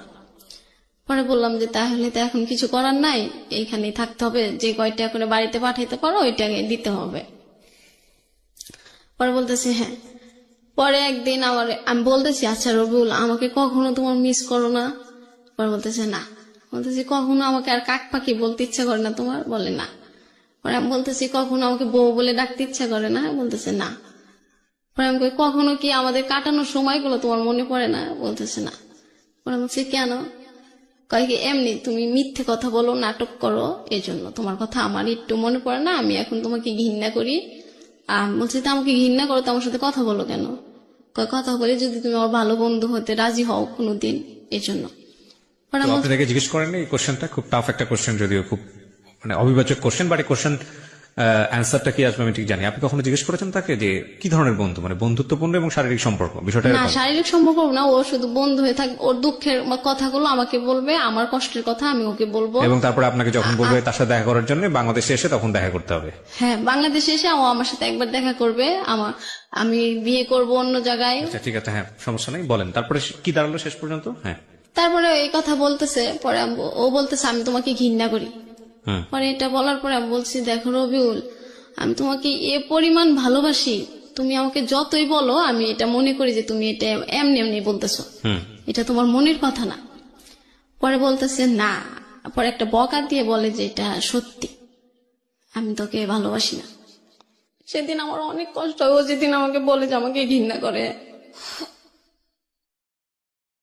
সেদিন আমি অনেক কষ্ট পাই যে এই ছেলেটার কারণে আমি সবার কাছে কালারিং হয়েছি। আজ এই ছেলেটাই বললো আমাকে ঘৃণা করে, ঠিক আছে এই ছেলের সাথে আর আমি কথাই বলবো না, ওর মতো করে ভালো থাকুক, আমি আমার মতো করে থাকবো। এটা বলার পরে আমি ফোনটা কাটি। পরে ও আমাকে আবার ফোন দেয়। পরে আমি আপুকে বলি যে আপু, রবিউল না আমাকে ফোন দেয় মাঝে মধ্যে, ফোন দিয়ে শুধু বলে বন্ধুত্ব হয়ে থাকতে, কিন্তু এটা বললে আমার অনেক কষ্ট হয়, আমি ওর বন্ধু হয়ে থাকতে চাই না। পরে বলতেছে যে তাইলে তুই একটা কাজ কর, তুই ওকে বলে দে যে তোর অনেক বড় একটা অসুখ, তাইলে আর ও তোকে ফোন দেবে না, আর তুই নিজেকে এইভাবে ঠিকঠাক রাখতে পারবি। পরে আমি বলছি কি বলবো? পরে বলতেছে তুই বলে দে যে তোর ক্যান্সার হয়েছে, তাইলে আর ওই ছেলে তোকে ফোন দিবে না, ডিস্টার্বও করবে না। পরে আমি বললাম যে আচ্ছা ঠিক আছে এটা বলবো। পরে একদিন ভিডিও ফোন দিয়ে ও বলছে যে আমি তোমাকে একটু দেখবো। পরে আমি বলছি যে হ্যাঁ দেখতে পারো। বলছে তাহলে তুমি ক্যামেরার সামনে আসো। পরে আমি বলছি যে আচ্ছা ঠিক আছে আসতেছি। পরে আপু বললাম যে আপু আমার আর একটা ফোন দিয়ে বললাম আপু ও তো ভিডিও ফোন দিয়ে দেখতে চাচ্ছে। পরে বলতেছে আপু বলতেছে তুই এখন শুয়ে থাক, চুলগুলো এলোমো করে রাখ, পরে ও যদি তোকে জিজ্ঞাসা তুমি কি অসুস্থ, তুই বলবি হ্যাঁ। পরে আমাকে বলতেছে কি ব্যাপার তোমাকে আজকে এরকম দেখা যাচ্ছে কেন, তুমি কি অসুস্থ? পরে আমি বলছি হ্যাঁ অসুস্থ। পরে বলতেছে তোমার কি হয়েছে? পরে বলছে আমার অনেক বড় একটা সমস্যা হয়েছে, এটা কাউকে বলা যাবে না। পরে বলতেছে আমাকে বলো। পরে আমি বলতেছি আচ্ছা রবিউল তুমি কি আমাকে একটা রাত দিতে পারো সময়? পরে বলতেছে কবে চাও তুমি সেই রাতটা? পরে আমি বলতেছি তোমার যেদিন অফিস বন্ধ থাকে তুমি সেদিন আমার সাথে সারা রাত কথা বলবা। পরে মালয়েশিয়া আবার রবিবার অফ থাকে, প্রত্যেক রবিবার। পরে আমি বলছি যে তাইলে তুমি একটা রবিবারে আমার সাথে কথা বলবা সারা রাত। পরে বলতেছে আচ্ছা ঠিক আছে। পরে কথা বলতেছে ওই দিনকার রাত্রে 10টা বাজে আমি খাবার টাবার খাওয়া রেডি সবকিছু ওকে টোকি করার পর আমি রুমমেটকে বলে দিলাম যে আমি এখন সারা রাত কথা বলবো, আমাকে কোনোভাবে তোমরা কেউ বাইরে থেকে কোনো সাউন্ড করবা না। পরে বলতেছে কি আর কার সাথে কথা বলবা? পরে আমি বলছি রবিউলের সাথে। পরে বলতেছে আচ্ছা ঠিক আছে, তা কথা বলো, আর বেশি আবার কান্নাকাটি করো না, তুমি তো রবিউলের সাথে কথা বললে কান্নাকাটি শুরু করে দাও। পরে বলছি ঠিক আছে, আজকে আর কান্না করবো না রে। পরে বলতেছে যে হ্যাঁ ডলিমানি বলো কি বলতে চাও। পরে আমি বলছি যে রবিউল, আমার না অনেক বড় একটা অসুস্থ। পরে বলতেছে কি হয়েছে। পরে আমি বলছি আমার না ক্যান্সার হয়েছে। মিথ্যা কথা। হ্যাঁ, ও যে তার ফোন না দিয়ে মাঝে মধ্যে আমাকে এলোমেলো না করে দেয়। পরে বলতেছে যে তাইলে তুমি ডাক্তার দেখাও নাই। পরে বলছে যে আমি বলতেছি হ্যাঁ এখন আমি দুবাইয়ে যাব, ওইখানে যায় চিকিৎসা হবো, আপু বলে দিছে। ও জানে যে আমার দুবাই যাওয়ার ক্ষমতা আছে, ওরকম টাকা পয়সা আছে, আমি ইচ্ছে করলে সব জায়গায় যাইতে পারবো, আর এটা বললে ও বিশ্বাস করবে। পরে বলতেছে তাহলে দুবাই যায় ডাক্তার দেখায় সুস্থ হও, আর এটা বেশি সমস্যা নাই, আমাদের এলাকার একটা এরকম হয়েছিল ক্যান্সার, উনি এখনো বেঁচে আছে। বোকা মেয়ে, তুমি কান্না করো কেন? আমি তো কান্না করতেছি, ওর সাথে আমার শেষ কথা, কিন্তু ও তো বুঝতে পারতেছে না। পরে বলতেছি যে না আমার কেন যেন কান্না আসতেছে, যদি দুবাই যাওয়ার পরে আর আসতে না পারি এই জন্য। পরে বলতেছে আর না কিছু হবে না, তাইলে তুমি যাও। পরে ও বলতেছে যে আমারও একটা শেষ কথা আছে, বলবো? পরে আমি বলছি হ্যাঁ তুমি বলতে পারো তোমার শেষ কথা। পরে বলতেছে যে কি তুমি আমাকে আজকের পর থেকে আর কখনো ফোন দিবা না, ও আমাকে বলতেছে। পরে আমি বলছি ঠিক আছে। আর পরে বলতেছে আমি তোকে এতটাই ঘৃণা করি যে একটা পতিতালার বেশ্যাকে আমি যে সম্মান দিই আমি তোকে সেই সম্মানটা দিই না। পরে আমার এটা বলার পরে আমি তো অনেক কান্না করি যে আমি তো তোমার সাথেই শুধু খারাপ কাজ করছি, তাইলে তুমি আমি যদি খারাপ হই তাইলে তো আমার সাথে তুমিও খারাপ, তাইলে তুমি একটা বেশ্যাকে বিশ্বাস করো, আমাকে বিশ্বাস করো না কেন? পরে বলতেছে যে তুমি শুধু নাটক করো, এটা বলতেছে। পরে আমি বলছি রবিউল বিশ্বাস করো, আমি আমাকে নাটক করে এটা বলে কেন? আমি ওই যে বাসাটায় কাজ করতে গেছিলাম ওইটা ওর বিশ্বাস হয় নাই, যে এই মেয়ে করবে কাজ অন্যর বাসায়। আর নাটক হচ্ছে যে আমি বলছিলাম যে বাড়ি থেকে আমাকে কেউ মেনে নেবে না, বাড়িতে উঠাবে না, এটাকে নাটক বলে। আর ওই যে ওকে যে বলছিলাম যে ঠিক আছে তুমি যখন আমাকে মেনে নিচ্ছ না তাইলে ঠিক আছে তুমি তোমার মতো থাকো, আমার জীবনের ডিসিশন আমি নিজেই নিব। ও এই তিনটা জিনিস বিশ্বাস করতে পারে না, এই জন্য ও আমাকে এখনো বলে আমি ওর সাথে নাটক করি। পরে এটা বলার পরে ও যখন এটা বলতেছে, পরে আমি বলছি যে আর কিছু বলবা? পরে বলতেছে হ্যাঁ তুমি আর কখনো আমার নাম। তারপরে কি হলো? ও তারপরে এসব ফোনটা কেটে দিলেন, রেখে দিলেন? না, ফোন রাখে নাই। পরে আমি বলতেছি যে রবিউল আমি যতদিন বেঁচে থাকবো ততদিন তোমাকে ভালোবেসেই থাকবো, আর তুমি আমাকে যতই ঘৃণা করো আমি তোমার অপেক্ষায় থাকবো।